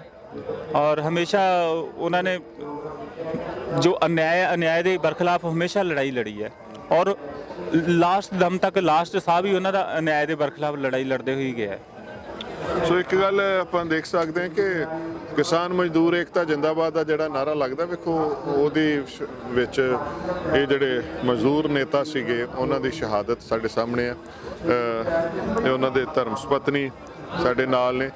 ਕੀ ਨਾਮ ਹੈ ਜੀ ਤੁਹਾਡਾ? ਦਰਸ਼ਨ ਕੁਮਾਰੀ। ਤੁਸੀਂ ਕਿਵੇਂ ਉਹਨਾਂ ਨੂੰ ਯਾਦ ਕਰਦੇ ਹੋ? ਉਹਨਾਂ ਦੇ ਨਾਲ ਸਾਰੇ ਜੀਵਨ ਦੇ ਵਿੱਚ ਦੱਸ ਰਹੇ ਸੀ ਤੁਹਾਡੇ ਬੇਟੇ ਕਿਸ ਸੰਘਰਸ਼ ਦੇ ਵਿੱਚ ਜੀ ਗੁਜ਼ਰਿਆ, ਤੇ ਤੁਸੀਂ ਉਹਨਾਂ ਨੂੰ ਕਿਸ ਢੰਗ ਦੇ ਨਾਲ ਦੇਖਦੇ ਹੋ ਕਿ ਜਿਹੜੀ ਉਹਨਾਂ ਕੁਰਬਾਨੀ ਕੀਤੀ ਹੈ? ਕੁਰਬਾਨੀ ਉਹਨਾਂ ਨੇ ਜਿਸ ਦਿਨ ਤੇ ਨੌਕਰੀ ਕਰੀ ਹੈ ਨਾ, ਉਹਨਾਂ ਨੇ 7-8 ਸਾਲ ਜਾਨੀ ਸਹੀ ਤਰੀਕੇ ਨਾਲ ਨੌਕਰੀ ਉਹਨਾਂ ਨੇ ਕੀਤੀ। ਫਿਰ ਉਹਨਾਂ ਦੇ ਕੇਸ ਤੇ ਕੇਸ ਪੈਣ ਲੱਗ ਗਏ। ਉਹਨਾਂ ਨੇ 42 ਕੇਸ, ਉਹ ਕੋਆਪਰੇਟਿਵ ਸੁਸਾਇਟੀ ਵਿੱਚ ਕੰਮ ਕਰਦੇ ਸੀਗੇ ਖੰਨੇ 'ਚ, ਤੇ ਬਾਰਦਾਨੇ ਦਾ ਉਹਨਾਂ ਦਾ ਕੇਸ ਪੈ ਗਿਆ। ਖਾਲੀ ਬਾਰਦਾਨਾ ਭਰਿਆ ਵਾ ਨਹੀਂ, ਖਾਲੀ ਬਾਰਦਾਨਾ। ਉਹ ਉਹਨਾਂ ਦੇ ਮੈਨੇਜਰ ਜਿਹੜਾ ਸੀਗੇ ਉਸ ਟਾਈਮ ਦੇ, ਤੇ ਉਹਨਾਂ ਨੂੰ ਆਪ ਗਾਇਬ ਕਰਨ ਦੀ ਕੀਤਾ, ਆਪ ਗਾਇਬ ਕੀਤਾ ਤੇ ਨਾ ਇਹਨਾਂ ਦਾ ਜਾਨੀ ਉਹਨਾਂ ਨੇ ਲਾਇਆ।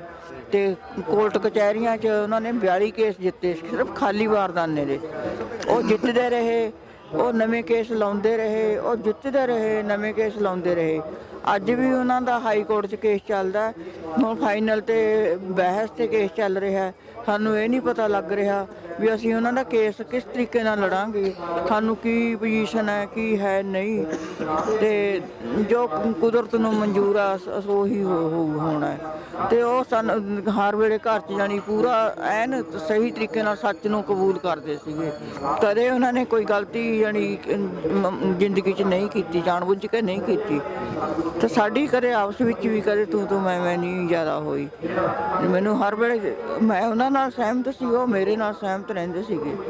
ਤੇ ਅੱਜ ਜਦੋਂ ਇੱਥੇ ਸੰਘਰਸ਼ ਵਿੱਚ ਆਏ ਨੇ ਤੇ ਉਹ ਖੇਤੀ ਨਾਲ ਉਹਨਾਂ ਦਾ ਜਾਣੀ ਪਹਿਲਾਂ ਤੇ ਹੀ ਉਹਨਾਂ ਦਾ ਖੇਤਾਂ ਵਾਲਿਆਂ ਨਾਲ ਇਹ ਸੰਪਰਕ ਸੀਗਾ। ਜਦੋਂ ਕੋਆਪਰੇਟਿਵ ਸੁਸਾਇਟੀ ਹੈ ਜਿਹੜੀ ਇਹ ਕਿਸਾਨਾਂ ਦੀ ਸੁਸਾਇਟੀ ਹੈ, ਹਾਂਜੀ, ਉਹਨਾਂ ਦਾ ਉਸ ਮਾਹੌਲ 'ਚ ਰਹਿੰਦੇ ਹੋਏ ਉਹਨਾਂ ਦਾ ਪਿਆਰ ਕਿਸਾਨਾਂ ਨਾਲ ਹੀ ਸੀਗਾ। ਤੇ ਉਹ ਕਿਸਾਨਾਂ ਦੇ ਹਿੱਤ ਵਿੱਚ, ਚਾਹੇ ਉਹ ਪਾਰਟੀ ਦੂਜੀ ਨੂੰ ਬਿਲੋਂਗ ਕਰਦੇ ਸੀਗੇ, ਪਰ ਉਹ ਆਪਣੀ ਕਿਸਾਨਾਂ ਦੇ ਹਿੱਤ 'ਚ ਜਾਣੀ ਇਸ ਤਰੀਕੇ ਨਾਲ ਉਹ ਆਪਣਾ ਸੰਘਰਸ਼ ਵਿੱਚ ਸ਼ਾਮਲ ਹੋਏ। ਪਹਿਲਾਂ ਉਹ ਆ ਕੇ ਸੰਭੂ ਬਾਰਡਰ 'ਤੇ ਆ ਕੇ ਉਹਨਾਂ ਨੇ ਕਿੰਨੀਆਂ ਰੋਕਾਂ ਮੂਹਰੇ ਸੀਗੀਆਂ, ਜਿੰਨੀਆਂ ਵੀ ਮੁਸ਼ਕਲਾਂ ਸੀਗੀਆਂ ਨੌਜਵਾਨਾਂ ਨੇ ਅੱਗੇ ਹੋ ਕੇ ਸਾਰੀਆਂ ਮੁਸ਼ਕਲਾਂ ਨੂੰ ਪਾਰ ਕੀਤਾ।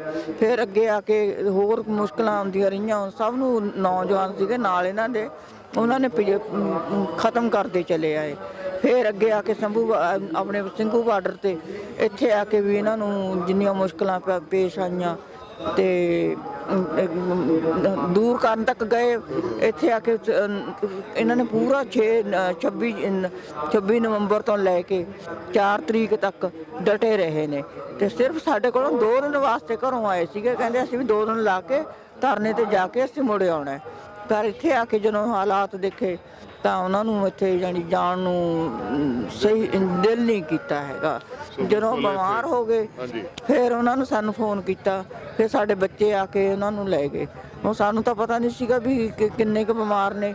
ਤੇ ਉਹ ਕਹਿੰਦੇ ਮੇਰੇ ਅੰਦਰ ਜਿਹੜਾ ਧੂਆਂ ਪ੍ਰੈਸ਼ਰ ਮਾਰਦੇ ਆ ਨਾ, ਮੱਛਰ ਮਾਰਨੇ ਵਾਲਾ, ਉਹ ਕਹਿੰਦੇ ਸਾਡੇ ਗੱਡੀ ਦੇ ਵਿੱਚ ਧੂਆਂ ਇਕੱਠਾ ਹੋ ਗਿਆ। ਤੇ ਮੈਂ ਕਿਹਾ ਤੁਸੀਂ ਮੂੰਹ ਢੱਕ ਲੈਣਾ ਸੀਗਾ ਵੀ, ਜਾਂ ਟਰੱਕ ਦਾ ਜਿਹੜਾ ਉਹ ਸੀਗਾ ਪਾਸਾ ਵੀ ਉਹਨੂੰ ਖਾਲੀ ਕਰ ਦੇਣਾ ਸੀਗਾ। ਉਹ ਜਿਹੜਾ ਧੂਆਂ ਉਹਨਾਂ ਦੇ ਅੰਦਰ ਚਲੇ ਗਿਆ। ਉਹ ਹੌਲੀ ਹੌਲੀ ਤੇ ਅੰਦਰ ਜਾਣੀ ਅਸਰ ਕਰਦਾ ਚਲੇ ਗਿਆ। ਜਦੋਂ ਘਰ ਗਏ ਤਾਂ ਕਾਫੀ ਜਾਣੀ ਅਸੀਂ ਉਹਨਾਂ ਨੂੰ ਕੰਟਰੋਲ ਕਰਨ ਦੀ ਬਹੁਤ ਕੋਸ਼ਿਸ਼ ਕੀਤੀ। ਤੇ ਉਹ ਕਹਿੰਦੇ ਮੇਰੇ ਸਾਹ 'ਚ ਤਕਲੀਫ ਹੈ। ਮੈਂ ਉਹਨਾਂ ਨੂੰ ਹਸਪਤਾਲ 'ਚ ਜਾਣੀ ਜਾਣ ਦੀ ਆਗਿਆ ਦਿੱਤੀ ਵੀ ਤੁਸੀਂ ਹੁਣ ਹਸਪਤਾਲ ਜਾਓ, ਵੀ ਆਪਾਂ ਘਰ ਇਲਾਜ ਨਹੀਂ ਕਰ ਸਕਦੇ ਹੈਗੇ। ਜਦੋਂ ਹਸਪਤਾਲ ਗਏ ਉਹਨਾਂ ਨੇ ਕਰੋਨਾ ਦਾ ਚੱਕਰ ਪਾ ਦਿੱਤਾ, ਕਹਿੰਦੇ ਅਸੀਂ 24 ਘੰਟੇ ਕਰੋਨਾ 'ਚ ਜਾਣੀ ਪਾਸ ਕਰਾਂਗੇ। ਇਲਾਜ ਕੀਤਾ ਹੋਣਾ, ਹੁਣ ਸਾਨੂੰ ਕੁਝ ਨਹੀਂ ਪਤਾ ਵੀ ਉਹਨਾਂ ਨੇ ਕੀ ਕੀਤਾ ਕੀ ਨਹੀਂ ਕੀਤਾ। 8 ਵਜੇ ਨੂੰ ਸਵੇਰੇ ਬਸ ਆਖਰੀ ਸਾਹ ਲੈ ਗਏ। ਤੇ ਮੈਂ ਤਾਂ ਸਮਝ ਨਹੀਂ ਪਾ ਰਹੀ ਸੀ ਵੀ ਇਹ ਹੋ ਕੀ ਗਿਆ। ਐਨ ਬੋਲਦੇ ਚੱਲਦੇ ਤੁਰਦੇ ਫਿਰਦੇ ਸਾਡੇ ਘਰੋਂ ਗਏ ਨੇ। ਕੋਈ ਇਹੋ ਜਿਹੀ ਕੋਈ ਜ਼ਿਆਦਾ ਵੀ ਤਕਲੀਫ ਨਹੀਂ ਸੀਗੀ, ਬਸ ਸਾਹ 'ਚ ਕਹਿੰਦੇ ਸੀਗੇ ਮੈਨੂੰ ਥੋੜ੍ਹੀ ਜਿਹੀ ਸਾਹ 'ਚ ਤਕਲੀਫ ਆ ਰਹੀ ਹੈ। ਸੋ ਬਿਲਕੁਲ ਮੈਂ ਸਮਝਦਾ ਕਿ ਸੰਘਰਸ਼ ਦੇ ਲੇਖੇ ਜਿਹੜੀਆਂ ਜੰਗਾਂ ਲੱਗੀਆਂ ਨੇ, ਪਰਿਵਾਰਾਂ ਵਾਸਤੇ ਬੜਾ ਇਸ ਸਾਲ ਚੱਲਣਾ ਬੜਾ ਔਖਾ ਹੈ। ਸੋ ਉਹਨਾਂ ਦੇ ਪਰਿਵਾਰਕ ਮੈਂਬਰ, ਤੁਹਾਡਾ ਕੀ ਨਾਮ ਹੈ? ਮੇਰਾ ਜੀ ਨਾਂ ਹੈਗਾ ਜੀ ਪ੍ਰਦੀਪ, ਤੇ ਮੈਂ ਉਹਨਾਂ ਦਾ ਛੋਟਾ ਬੇਟਾ ਜੀ। ਤੇ ਮੇਰੇ ਨਾਲ ਜਦੋਂ ਫਸਟ ਟਾਈਮ ਤੋਂ ਹੀ ਜਿੱਦਣ ਉਹ ਆਉਣਾ ਸੀਗਾ ਜੀ, ਉਸੇ ਦਿਨ ਤੋਂ ਮੇਰੇ ਨਾਲ ਫੋਨ ਤੇ ਜੁੜੇ ਹੋਏ ਸੀਗੇ। ਉਹ ਸਿਰਫ 2 ਦਿਨ ਵਾਸਤੇ ਆਏ ਸੀਗੇ ਜੀ। ਜਿਸ ਦਿਨ ਉਹ ਤੁਰੇ ਨੇ ਸਾਡੇ ਕੋਲੋਂ, ਉਹ ਮੰਮਾ ਨੂੰ ਕਹਿੰਦੇ ਵੀ ਪ੍ਰਦੀਪ ਵੀ ਮੈਂ ਜਿਹੜਾ ਨਾ ਇਹ ਆਖਰੀ ਧਰਨੇ ਤੇ ਜਾਣਾ, ਵੀ ਮੈਨੂੰ ਜਾ ਲੈਣ ਦੇ, ਵੀ ਮੰਮਾ ਤੇਰੇ ਖਿਜਣਗੇ ਨਹੀਂ। ਅਕਸਰ ਜਦੋਂ ਤੁਸੀਂ ਦੇਖਿਆ ਹੋਣਾ ਉਹਨਾਂ ਦੀ ਵੀਡੀਓ ਦੇ ਵਿੱਚ ਵੀ, ਜਿਹੜਾ ਉਹਨਾਂ ਨੇ ਇੱਕ ਮੈਸੇਜ ਦਿੱਤਾ ਕਿਸਾਨਾਂ ਨੂੰ, ਉੱਠ ਕਿਸਾਨਾਂ ਸੁੱਤਿਆ ਹੁਣ ਉੱਠਣ ਦਾ ਵੇਲਾ। ਜਿਹੜੇ ਉਹਨਾਂ ਦੇ ਉਹ ਵਸਤਰ ਪਾਏ ਹੋਏ ਸੀਗੇ, ਉਹ ਸਿਰਫ 15 ਅਗਸਤ ਵਾਲੇ ਦਿਨ ਹੀ ਪਿੰਡ ਇਸੜੂ ਦੇ ਜਿਹੜੀ ਕਰਨੈਲ ਸਿੰਘ ਜੀ ਦੀ ਸ਼ਹਾਦਤ ਹੋਈ ਹੈ, ਉੱਥੇ ਉਹ ਮਤਲਬ ਕਿ ਪਾਉਂਦੇ ਹੁੰਦੇ ਸੀਗੇ। ਜਦੋਂ ਗਏ ਸੀਗੇ ਤਾਂ ਕਹਿੰਦੇ ਵੀ ਆ ਵੀ ਮੇਰਾ ਜਿਹੜਾ ਵਸਤਰ ਨੇ ਇਹ ਪੈਕ ਕਰ ਦਿਓ। ਤੇ ਮੈਂ ਮੰਮਾ ਨੂੰ ਕਿਹਾ, ਮੇਰੇ ਦਾ ਆਫਿਸ ਦੇ ਵਿੱਚ ਆਏ, ਮੈਂ ਕਿਹਾ ਕਹਿੰਦੇ ਵੀ ਮੈਂ ਜਾਣਾ, ਵੀ ਮੈਨੂੰ ਜਾ ਲੈਣ ਦੀ, ਰੋਕਿਓ ਨਾ। ਤੇ ਮੈਂ ਮੰਮਾ ਨੂੰ ਫੋਨ ਕੀਤਾ ਤੇ ਪਾਪਾ ਨੂੰ ਕਿਹਾ, ਮੈਂ ਕਿਹਾ ਪਾਪਾ ਜੀ ਤੁਸੀਂ ਦੇਖ ਲਓ ਵੀ ਉੱਥੇ ਤਾਂ ਬੜਾ ਸੰਘਰਸ਼ ਚੱਲ ਰਿਹਾ, ਵੀ ਕੋਈ 19 ਗੱਲ ਵੀ ਹੋ ਸਕਦੀ ਹੈ। ਤੇ ਕਹਿੰਦੇ ਬਸ ਆਖਰੀ ਵਾਰ ਜਾਣਾ ਧਰਨੇ ਤੇ, ਇਸ ਤੋਂ ਬਾਅਦ ਤੁਹਾਨੂੰ ਕਦੇ ਨਹੀਂ ਕਹਿੰਦਾ ਵੀ ਮੈਂ ਕਿਸੇ ਧਰਨੇ ਤੇ ਜਾਣਾ।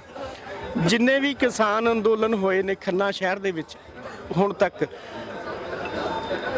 ਕੋਈ ਭੁੱਖ ਹੜਤਾਲ ਜਾਂ ਕੁਝ ਵੀ, ਹਰੇਕ ਉਹਦੇ ਵਿੱਚ ਉਹਨਾਂ ਨੇ ਪਾਰਟਿਸਿਪੇਟ ਲਿਆ।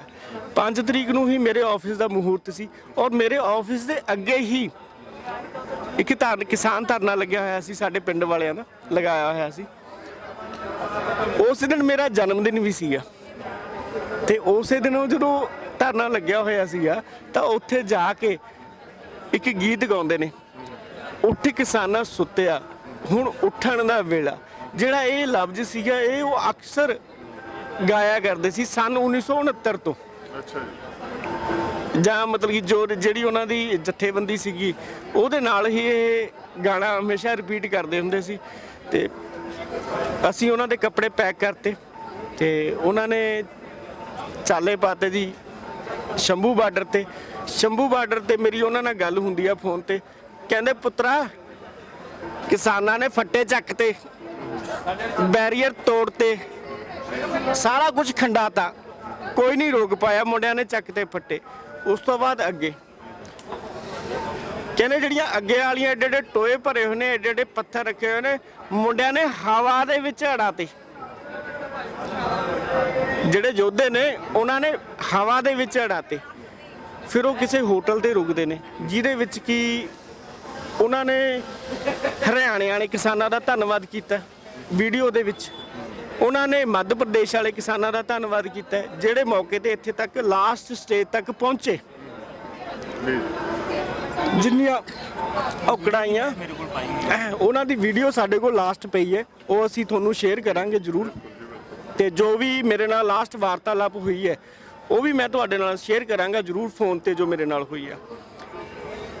ਉਹ ਫਿਰ ਜਦੋਂ ਇੱਥੇ ਤੱਕ ਪਹੁੰਚ ਗਏ ਜੀ, ਕਹਿੰਦੇ ਜੀ ਅਸੀਂ ਦਿੱਲੀ ਪਹੁੰਚ ਗਏ। ਮੈਂ ਕਿਹਾ ਪਾਪਾ ਜੀ ਦੇਖ ਕੇ ਥੋੜਾ ਜਿਹਾ। ਕਹਿੰਦੇ ਲੈ ਦਿੱਲੀ ਪਹੁੰਚ ਗਏ, ਹੁਣ ਤਾਂ ਮੋਦੀ ਜਿਹੜਾ ਅਮਿਤ ਸ਼ਾਹ ਹੈ ਉਹਦੇ ਡੱਡੂ ਵਰਗੇ ਡੇਲੇ ਬਾਹਰ ਆ ਗਏ। ਤੇ ਮੈਂ ਉਹਨਾਂ ਨਾਲ ਵਾਰਤਾਲਾਪ ਕਰਦਾ ਵੀ ਪਾਪਾ ਜੀ ਉਹਦੇ ਡੇਲੇ ਬਾਹਰ ਨਹੀਂ ਆਏ, ਹੁਣ ਤਾਂ ਮੋਦੀ ਦੀਆਂ ਆਂਦਰਾਂ ਵੀ ਬਾਹਰ ਆਉਣਗੀਆਂ।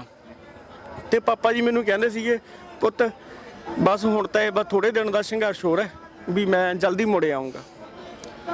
ਫਿਰ ਜਦੋਂ ਇਹਨਾਂ ਦੀਆਂ ਮੀਟਿੰਗਾਂ ਹੋਈਆਂ ਜਾਂ ਕੁਝ ਵੀ ਹੋਏ, ਉਹ ਕਹਿੰਦੇ ਵੀ ਬੇਟਾ ਹੁਣ ਇਹ ਸੰਘਰਸ਼ ਲੰਬਾ ਚੱਲੂਗਾ, ਕਿਉਂਕਿ ਅਕਸਰ ਹੀ ਉਹ ਕਿਤਾਬਾਂ ਪੜ੍ਹਦੇ ਸੀਗੇ ਬਹੁਤ ਜ਼ਿਆਦਾ।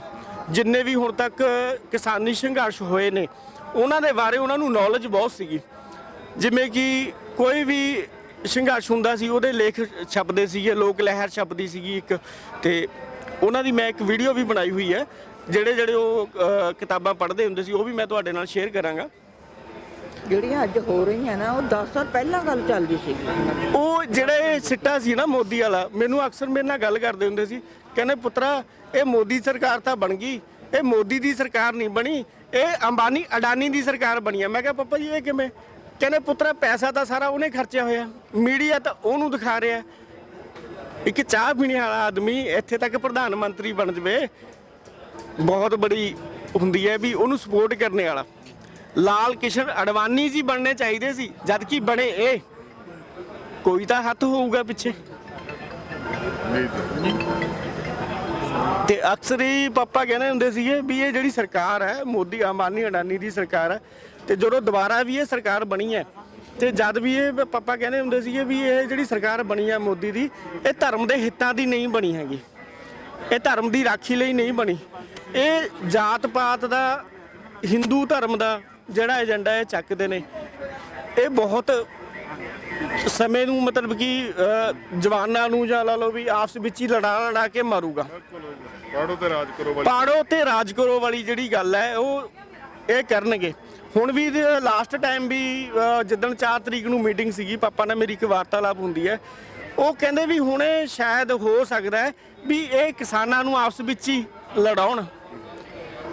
ਅਸੀਂ ਹਿੰਦੂ ਫੈਮਿਲੀ ਤੋਂ ਬਿਲੋਂਗ ਕਰਦੇ ਹਾਂ। ਜਿੱਦਾਂ ਕਿ ਮੋਦੀ ਸਰਕਾਰ ਇਹ ਕਹਿੰਦੀ ਆ ਨਾ ਵੀ ਇੱਥੇ ਖਾਲਿਸਤਾਨੀ ਆਏ ਹੋਏ ਨੇ, ਖਾਲਿਸਤਾਨੀਆਂ ਦੇ ਬੰਦੇ ਆਏ ਹੋਏ ਨੇ। ਇਹ ਕਿਸਾਨ ਕਿਸੇ ਵੱਡੇ ਬਾਹਰੋਂ ਇਹਨਾਂ ਨੂੰ ਆਮਦਨ ਆਉਂਦੀ ਹੈ ਜੀ ਤਾਂ ਇੱਥੇ ਆਉਂਦੇ ਨੇ। ਪਾਪਾ ਜੀ ਕੋਲ ਸਾਡੇ ਸਿਰਫ 3 ਵਿਸਵੇ ਜਗ੍ਹਾ, ਸਿਰਫ 3 ਵਿਸਵੇ। ਉਹਨਾਂ ਨੇ ਕਦੇ ਸਾਨੂੰ ਵੇਚਣ ਨਹੀਂ ਦਿੱਤੀ। ਉਸ 3 ਵਿਸਵੇ ਜਗ੍ਹਾ ਨੂੰ ਉਪਜਾਊ ਕਰਨ ਵਾਸਤੇ ਉਹਨਾਂ ਨੂੰ 5 ਸਾਲ ਲੱਗੇ। ਉਹ ਖੰਡਰ ਜਗ੍ਹਾ ਨੂੰ ਉਪਜਾਊ ਕਰਨ ਵਾਸਤੇ, ਕਿਉਂਕਿ ਉਹਨਾਂ ਦੇ ਦਾਦੇ ਪੜਦਾਦਿਆਂ ਦੀ ਸੀ ਕਿ ਯਾਦਗਾਰ ਸੀਗੀ। ਭਾਜੀ ਮੈਂ ਇਹ ਸਰਕਾਰਾਂ ਨੂੰ ਇਹ ਪੁੱਛਣਾ ਚਾਹਾਂਗਾ ਵੀ ਉਹ ਮੇਰੇ ਫਾਦਰ ਸਾਹਿਬ 3 ਵਿਸਵੇ ਜਗ੍ਹਾ ਵੇਚਣ ਨਹੀਂ ਦਿੱਤੀ। ਇਹ ਜਿਹੜੀ ਕਿਸਾਨਾਂ ਦੀ ਆਪਣੀ ਜਗ੍ਹਾ ਉਪਜਾਊ ਕੀਤੀ ਹੈ, ਇਹਨੂੰ 500 ਸਾਲ ਉਪਜਾਊ ਕਰਨ ਨੂੰ ਲੱਗੇ। 500 ਸਾਲ ਉਪਜਾਊ ਕਰਨ ਨੂੰ ਲੱਗੇ। ਇਹ ਕਿਸਾਨਾਂ ਦੇ ਦਾਦਿਆਂ ਦੀ ਪੜਦਾਦਿਆਂ ਦੀ, ਸਾਡੇ ਗੁਰੂ ਸਾਹਿਬਾਨਾਂ ਦੀ ਇਹ ਜਿਹੜੀ ਉਪਜਾਊ ਕੀਤੀ ਹੈਗੀ ਹੈ ਇਹ ਜ਼ਮੀਨ ਹੈ। ਤੇ ਇਹ ਜਿਹੜੇ ਮੋਦੀ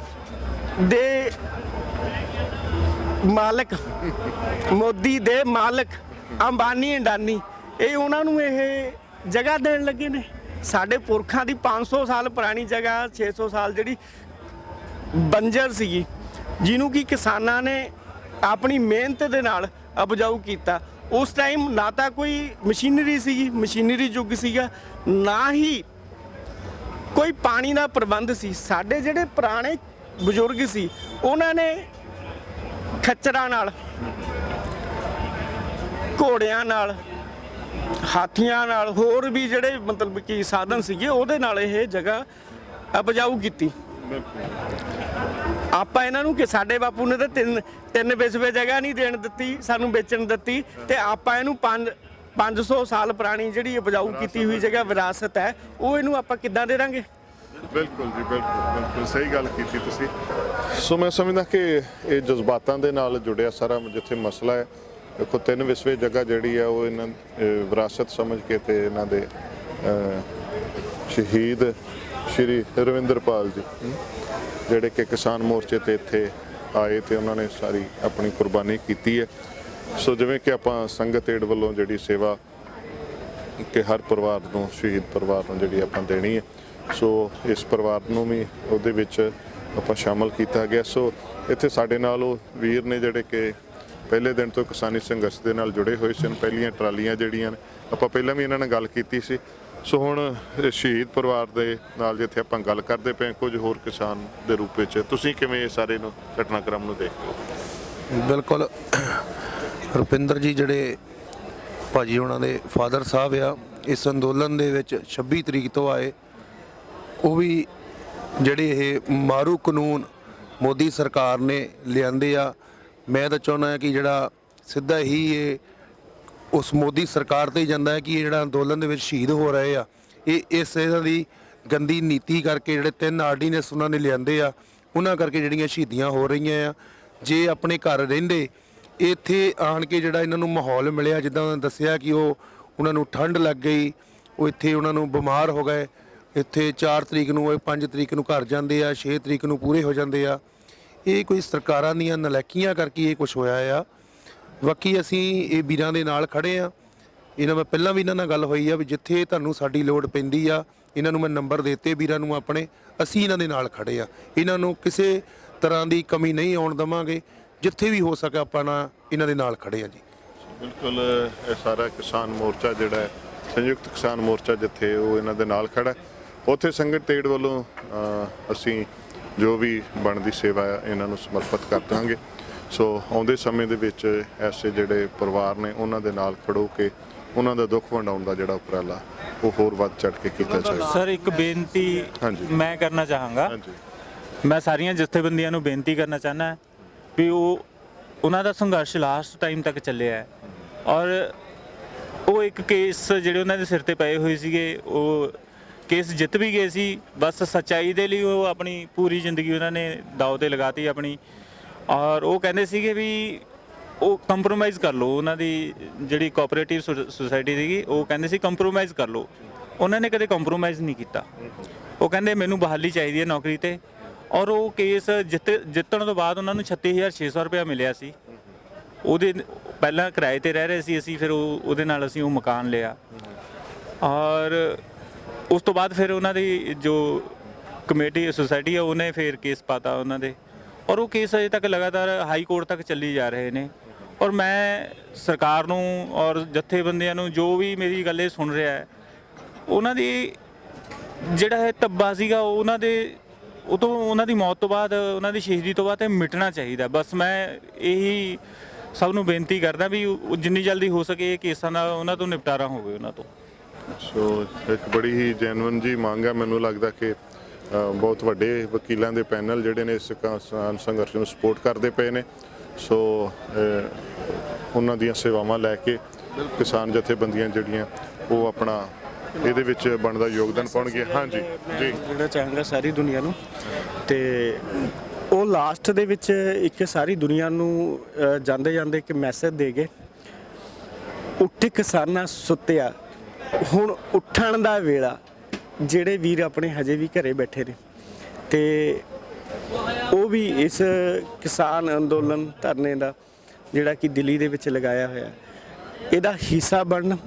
ਜਿਨ੍ਹਾਂ ਕੋਲ ਜ਼ਮੀਨਾਂ ਵੀ ਨੇ ਹਜੇ ਤੱਕ ਉਹ ਇੱਥੇ ਧਰਨੇ ਤੇ ਨਹੀਂ ਪਹੁੰਚੇ, ਉਹ ਪਹੁੰਚਣ। ਸਾਡੇ ਫਾਦਰ ਸਾਹਿਬ ਇਹ ਕਹਿੰਦੇ ਸੀਗੇ ਵੀ ਹੁਣ ਤਾਂ ਦਿੱਲੀ ਫਤਿਹ ਕਰਕੇ ਹੀ ਪੁੱਜਾਂਗੇ। ਉਹਨਾਂ ਨੂੰ ਇਹ ਨਹੀਂ ਪਤਾ ਸੀ ਇਹ ਸੰਘਰਸ਼ ਇੰਨਾ ਲੰਬਾ ਚੱਲੂਗਾ। ਵੀਰੋ, ਅਸਲੀ ਸ਼ਰਧਾਂਜਲੀ ਤਾਂ ਉਹਨਾਂ ਨੂੰ ਉਦੋਂ ਸਮਰਪਿਤ ਹੋਊਗੀ ਜਦੋਂ ਇਸ ਜਗ੍ਹਾ ਤੋਂ ਜਿੱਥੇ ਅੱਜ ਅਸੀਂ ਬੈਠੇ ਹਾਂ ਤੇ ਦਿੱਲੀ ਫਤਿਹ ਕਰਕੇ ਚੱਲੀਏ ਔਰ ਮੋਦੀ, ਅਹਿਮਦ ਸ਼ਾਹ ਜਾਂ ਜੋ ਵੀ ਇਹ ਸਰਕਾਰਾਂ ਨੇ ਸਮੇਂ ਦੀਆਂ, ਉਹਨਾਂ ਦੇ ਗੋਡੇ ਜਿਹੜੇ ਲੱਗ ਜਾਣ। ਜਿਸ ਸੁਪਨੇ ਨੂੰ ਲੈ ਕੇ ਉਹਨਾਂ ਨੇ ਸ਼ਹਾਦਤ ਦਿੱਤੀ, ਜਿਨ੍ਹਾਂ ਨੂੰ ਸੁਪਨੇ ਨੂੰ ਲੈ ਕੇ ਸ਼ਹਾਦਤ। ਸੋ ਬਿਲਕੁਲ ਉਸ ਦਿਨ ਵੀ ਅਸੀਂ ਜਤਿੰਦਰ ਸਿੰਘ ਦੀ ਮਾਤਾ ਦੇ ਨਾਲ ਗੱਲ ਕੀਤੀ ਸੀ ਸੰਗਤ ਜੀ, ਕਿ ਉਹਨਾਂ ਦਾ ਵੀ ਇਹੀ ਕਹਿਣਾ ਸੀ ਕਿ ਮੇਰੇ ਕਾਲਜ ਨੂੰ ਤਾਂ ਠੰਡ ਪਊਗੀ ਕਿ ਜਦੋਂ ਮੇਰੇ ਇਹ ਬੱਚੇ ਜਿਹੜੇ ਨੇ ਜਿੱਤ ਕੇ ਆਉਣਗੇ ਕਿ ਮੇਰੇ ਪੁੱਤ ਦੀ ਲੇਖੇ ਲੱਗੀ ਜਾਣ ਉੱਥੇ। ਸੋ ਇਹੀ ਇਹ ਪਰਿਵਾਰ ਸਾਨੂੰ ਕਹਿ ਰਿਹਾ ਕਿ ਅਸਲੀ ਸ਼ਰਧਾਂਜਲੀ ਤਾਂ ਉਹੀ ਹੈ ਕਿ ਜਦੋਂ ਇੱਥੋਂ ਜਿੱਤ ਦੇ ਨਗਾਰੇ ਵਜਾਉਂਦੇ ਹੋਏ ਤੇ ਆਪਣੀ ਜਿਹੜੀਆਂ ਮੰਗਾਂ ਦੇ ਵਾਸਤੇ, ਜਿਸ ਸੰਘਰਸ਼ ਦੇ ਵਾਸਤੇ ਉਹਨਾਂ ਨੇ ਕੁਰਬਾਨੀ ਕੀਤੀ ਹੈ। ਸੋ ਐਸੇ ਸੰਘਰਸ਼ੀਲ ਸ਼ਹੀਦ ਸ਼੍ਰੀ ਰਵਿੰਦਰਪਾਲ ਜੀ ਨੂੰ ਅਸੀਂ ਨਮਸਕਾਰ ਕਰਦੇ ਹਾਂ, ਉਹਨਾਂ ਦੀ ਉਸ ਕੁਰਬਾਨੀ ਨੂੰ ਅਸੀਂ ਸਲਾਮ ਕਰਦੇ ਹਾਂ ਤੇ ਇਹਨਾਂ ਦੇ ਪਰਿਵਾਰ ਦੇ ਨਾਲ ਜਿਵੇਂ ਵੀ ਜ਼ਰੂਰਤ ਹੋਏਗੀ ਅਸੀਂ ਨਾਲ ਖੜੋ ਕੇ ਜਿਹੜੀ ਸੇਵਾ ਹੈ ਤੁਹਾਡੀ ਇਹਨਾਂ ਤੱਕ ਪਹੁੰਚਾਵਾਂਗੇ। ਸੋ ਇੱਥੇ ਮੇਨ ਪੰਡਾਲ ਦੇ ਨਜ਼ਦੀਕ ਜੋ ਹੈ ਦਿੱਲੀ ਸੇ ਗੁਰਦੁਆਰਾ ਪ੍ਰਬੰਧਕ ਕਮੇਟੀ ਵੱਲੋਂ ਲੰਗਰ ਦੇ ਪ੍ਰਬੰਧ ਕੀਤੇ ਗਏ ਨੇ। ਇੱਥੇ ਆਪਾਂ ਦੇਖ ਸਕਦੇ ਹਾਂ ਕਿ ਸਾਰੇ ਜਲ ਪ੍ਰਸ਼ਾਦਾ ਚੱਲ ਰਹੀ ਹੈ। ਸਾਡੀਆਂ ਜਿੱਥੇ ਸੈਂਕੜੇ ਸੰਪਰਦਾਵਾਂ, ਸੇਵਾ ਸੁਸਾਇਟੀਆਂ, NGOs ਜਿੱਥੇ ਕੰਮ ਕਰ ਰਹੀਆਂ, ਉੱਥੇ ਦਿੱਲੀ ਕਮੇਟੀ ਵੱਲੋਂ ਵੀ ਇਹ ਕਾਫੀ ਵੱਡਾ ਪ੍ਰਬੰਧ ਕੀਤਾ ਗਿਆ ਇੱਥੇ। ਸੋ ਇੱਥੇ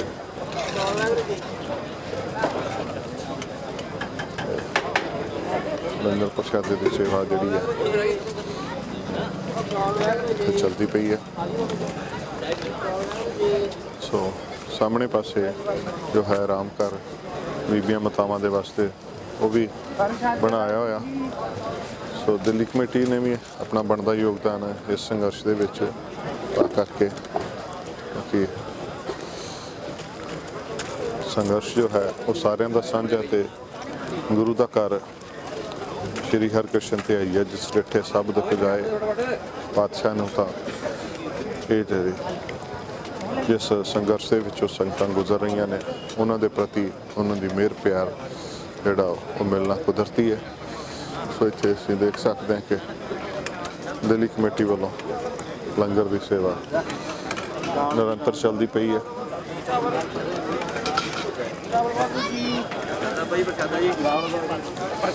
ਸੋ ਇੱਥੇ ਦਿੱਲੀ ਕਮੇਟੀ ਨੇ ਰਿਹਾਇਸ਼ ਦੇ ਵੀ ਜਿਹੜੇ ਪ੍ਰਬੰਧ ਕੀਤੇ ਹੋਏ ਨੇ। ਇੱਕ ਸਾਈਡ ਦੇ ਉੱਤੇ ਆਹ ਜਿਹੜਾ ਸਾਰਾ ਖੇਤਰ ਹੈ ਇਹ ਸਿੰਘਾਂ ਦੇ ਵਾਸਤੇ, ਬਜ਼ੁਰਗਾਂ ਦੇ ਵਾਸਤੇ ਇੱਥੇ ਸਾਰਾ ਪ੍ਰਬੰਧ ਕੀਤਾ ਗਿਆ। ਸੋ ਬਿਸਤਰੇ, ਰਜਾਈਆਂ, ਜੋ ਵੀ ਚੀਜ਼ਾਂ ਚਾਹੀਦੀਆਂ ਹੁੰਦੀਆਂ ਨੇ, ਗੱਦੇ ਵਗੈਰਾ। ਸੋ ਇੱਧਰ ਇਹ ਜਿਹੜਾ ਸਾਰਾ ਖੇਤਰ ਹੈ ਇਹ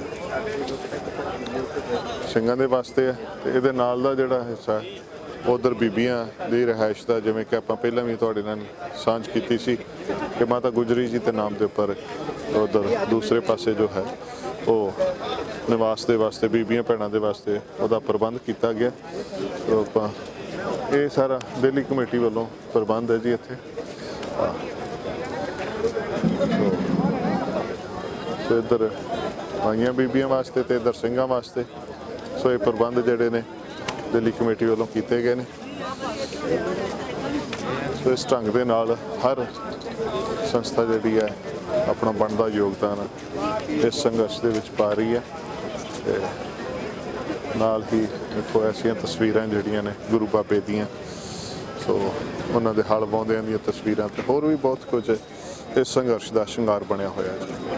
ਸੋ ਕਿਸਾਨ ਸੰਘਰਸ਼ ਜਿਸ ਮੁਕਾਮ ਤੇ ਪਹੁੰਚਿਆ ਹੋਇਆ ਉਹਦੇ ਵਿੱਚ ਇੱਕ ਬੜਾ ਵੱਡਾ ਯੋਗਦਾਨ, ਇੱਕ ਬੜਾ ਵੱਡਾ ਨਾਮ ਗੁਰਨਾਮ ਸਿੰਘ ਚੜੂਨੀ, ਕਿਉਂਕਿ ਜਦੋਂ ਬਾਰਡਰ ਟੱਪੇ ਆ ਤੇ ਉਸ ਵੇਲੇ ਦਾ ਜਿਹੜਾ ਸਾਰਾ ਮੁਕਾਮ ਜਿੱਥੇ ਵੀ ਪਹੁੰਚੇ ਆ, ਇਹਨਾਂ ਦੀ ਫੋਰਸ ਜਿਹੜੀ ਸੀ ਹਰਿਆਣੇ ਦੇ ਨੌਜਵਾਨਾਂ ਨੇ ਜਿਹੜਾ ਰੋਲ ਅਦਾ ਕੀਤਾ ਬਹੁਤ ਵੱਡਾ ਸੀ। ਅਸੀਂ ਪਿੱਛੇ ਵੀ ਇੱਕ ਦਿਨ ਇਹਨਾਂ ਨੂੰ ਮਿਲਣ ਦੀ ਕੋਸ਼ਿਸ਼ ਕੀਤੀ, ਮਿਲ ਨਹੀਂ ਪਾਏ। ਸੋ ਅੱਜ UK ਯੂਰਪ ਦੀਆਂ ਸਾਰੀਆਂ ਸੰਗਤਾਂ ਨੂੰ ਮੁਖਾਤਿਬ ਹੁੰਦੇ ਵਾਹਿਗੁਰੂ ਜੀ ਕਾ ਖਾਲਸਾ ਵਾਹਿਗੁਰੂ ਜੀ ਕਾ ਖਾਲਸਾ ਵਾਹਿਗੁਰੂ ਜੀ ਕੀ ਫਤਿਹ। ਸੋ ਚੜੂਨੀ ਸਾਹਿਬ 35-36 ਦਿਨ ਹੋ ਚੱਲੇ ਨੇ, कितों तक तुम समझते हो कामयाबी मिल चुकी है?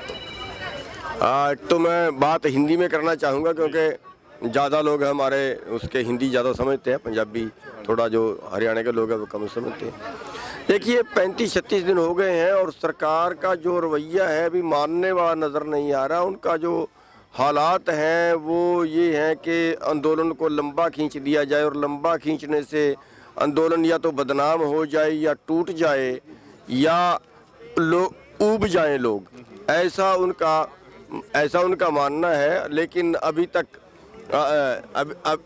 तक जो है वो उनकी सारी जो चालें हैं वो फेल हुई हैं और आगे भी ये चाल उनकी फेल होगी, कामयाब नहीं होगी, क्योंकि ये आंदोलन नहीं, ये परमात्मा का एक संदेश है और ये इंसान का खड़ा किया हुआ आंदोलन नहीं है।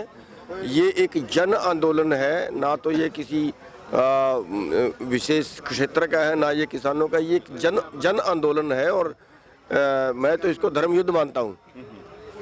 धर्मयुद्ध इसलिए मानता हूँ कि जो कानून बनाए हैं उनसे करोड़ों लोग भुखमरी का शिकार होंगे और अगर उस भुखमरी से हमारे आंदोलन से या जो भी इसमें सहयोग कर रहे हैं उनके सहयोग से अगर करोड़ों लोग भुखमरी से बच सकते हैं तो इससे बड़ा धर्म का काम और क्या होगा। तो इसलिए हम इसको धर्म युद्ध मानते हैं। और लेकिन सरकार में जो है वो खुद ही बड़ी हुई है, वो अभी पटड़ी पे नहीं आ रहे। तो क्या कारण समझते हैं आप, क्यों नहीं वो समझ पा रहे? सारी दुनिया समझ चुकी है लेकिन ये पास में बैठे लोग ये समझ नहीं पा रहे। देखिए उनका मानना ये है कि हमारे देश में जो है वो चुनाव पैसे से लड़ा जाता है और पैसा उनको कारपोरेट देगा। वोट तो यहाँ जातिवाद के नाम पे, धर्मवाद के नाम पे, क्षेत्रवाद के नाम पे भी पड़ जाएगी, लेकिन जो पैसा है वो कहीं से नहीं आएगा। और वो जो है अपने जो उनके मित्र पूंजीपति हैं उनको फ़ायदा पहुँचाने के लिए बजिद हैं और जनता की जो आवाज़ है उसको अनदेखा कर रहे हैं। क्या आप समझते हैं कि डेमोक्रेसी का जो हमारा सिस्टम है कहीं ना कहीं इसमें इतना बड़ा लैप्स आ चुका है कि पैसे वाले कुछ भी कर सकते हैं, फिर तो कॉर्पोरेट्स की सरकार बन चुकी है? देखिए पहले था लोगों की सरकार, लोगों के द्वारा लोगों के लिए, अब हो गया है कारपोरेट की सरकार, कारपोरेट के द्वारा कारपोरेट के लिए। ये फर्क आ गया है पहले में और अब में। तो अब क्या समझते हैं इसका, क्योंकि बहुत लाखों लोग इसमें जुड़ चुके हैं, सीधे विदेशों से भी आ रहे हैं, हमारे NRI भाई भी आ रहे हैं, अभी क्या इसका फ्यूचर क्या देख रहे हैं आप? देखिए फ्यूचर तो इसका जो है मैं ये मानता हूँ कि जैसे खुदा का और खुदी का बैर होता है वो पोजीशन है और जो आंदोलन है वो जन आंदोलन है और अगर अब सरकार इसकी अनदेखी करेगी तो उल्टा उनका नुकसान होगा। ਲੱਖਾਂ ਕਿਸਾਨ ਜਿਹੜੇ ਇੱਥੇ ਇਕੱਠੇ ਹੋਏ ਨੇ, ਇੱਕ ਬਹੁਤ ਵੱਡਾ ਜਨ ਅੰਦੋਲਨ ਬਣ ਚੁੱਕਾ ਹੈ, ਪੂਰੇ ਵਿਸ਼ਵ ਦੇ ਵਿੱਚ ਇਹਦੀ ਗੱਲ ਹੈ ਤੇ ਕੁਝ ਵਿਚਾਰਾਂ ਅਸੀਂ ਗੁਰਨਾਮ ਸਿੰਘ ਚੜੂਨੀ ਜੀ ਦੀਆਂ ਸਾਂਝੀਆਂ ਕੀਤੀਆਂ। ਸੋ ਆਉਂਦੇ ਸਮੇਂ ਦੇ ਵਿੱਚ ਇਹ ਕੀ ਰੁਖ ਤੱਕ ਤਿਆਰ ਕਰਦਾ ਹੈ ਉਹ ਆਪਾਂ ਵੇਖਾਂਗੇ। ਔਰ ਲੰਗਰ ਸੇਵਾਵਾਂ ਆਪ ਸੰਗਤਾਂ ਵੱਲੋਂ ਭੇਜੀਆਂ ਗਈਆਂ ਸੰਗਤ ਏਡ ਦੇ ਜ਼ਰੀਏ ਤੇ ਆ ਨਵਾਂ ਸਾਲ ਵੀ ਚੜ ਗਿਆ ਜੀ, 2021 ਹੋ ਗਿਆ, 2020 ਤੋਂ ਬਾਅਦ ਹੁਣ 21 ਚੜ ਗਿਆ ਤੇ ਸਤਿਗੁਰ ਸੱਚੇ ਪਾਤਸ਼ਾਹੀ ਦੇ ਚਰਨਾਂ 'ਚ ਆਓ ਸਾਰੇ ਅਰਦਾਸ ਕਰੀਏ, ਮਹਾਰਾਜ ਕਿਰਪਾ ਕਰਨ, ਸੁੱਖ ਵਰਤਾਉਣ ਸੱਚੇ ਪਾਤਸ਼ਾਹ।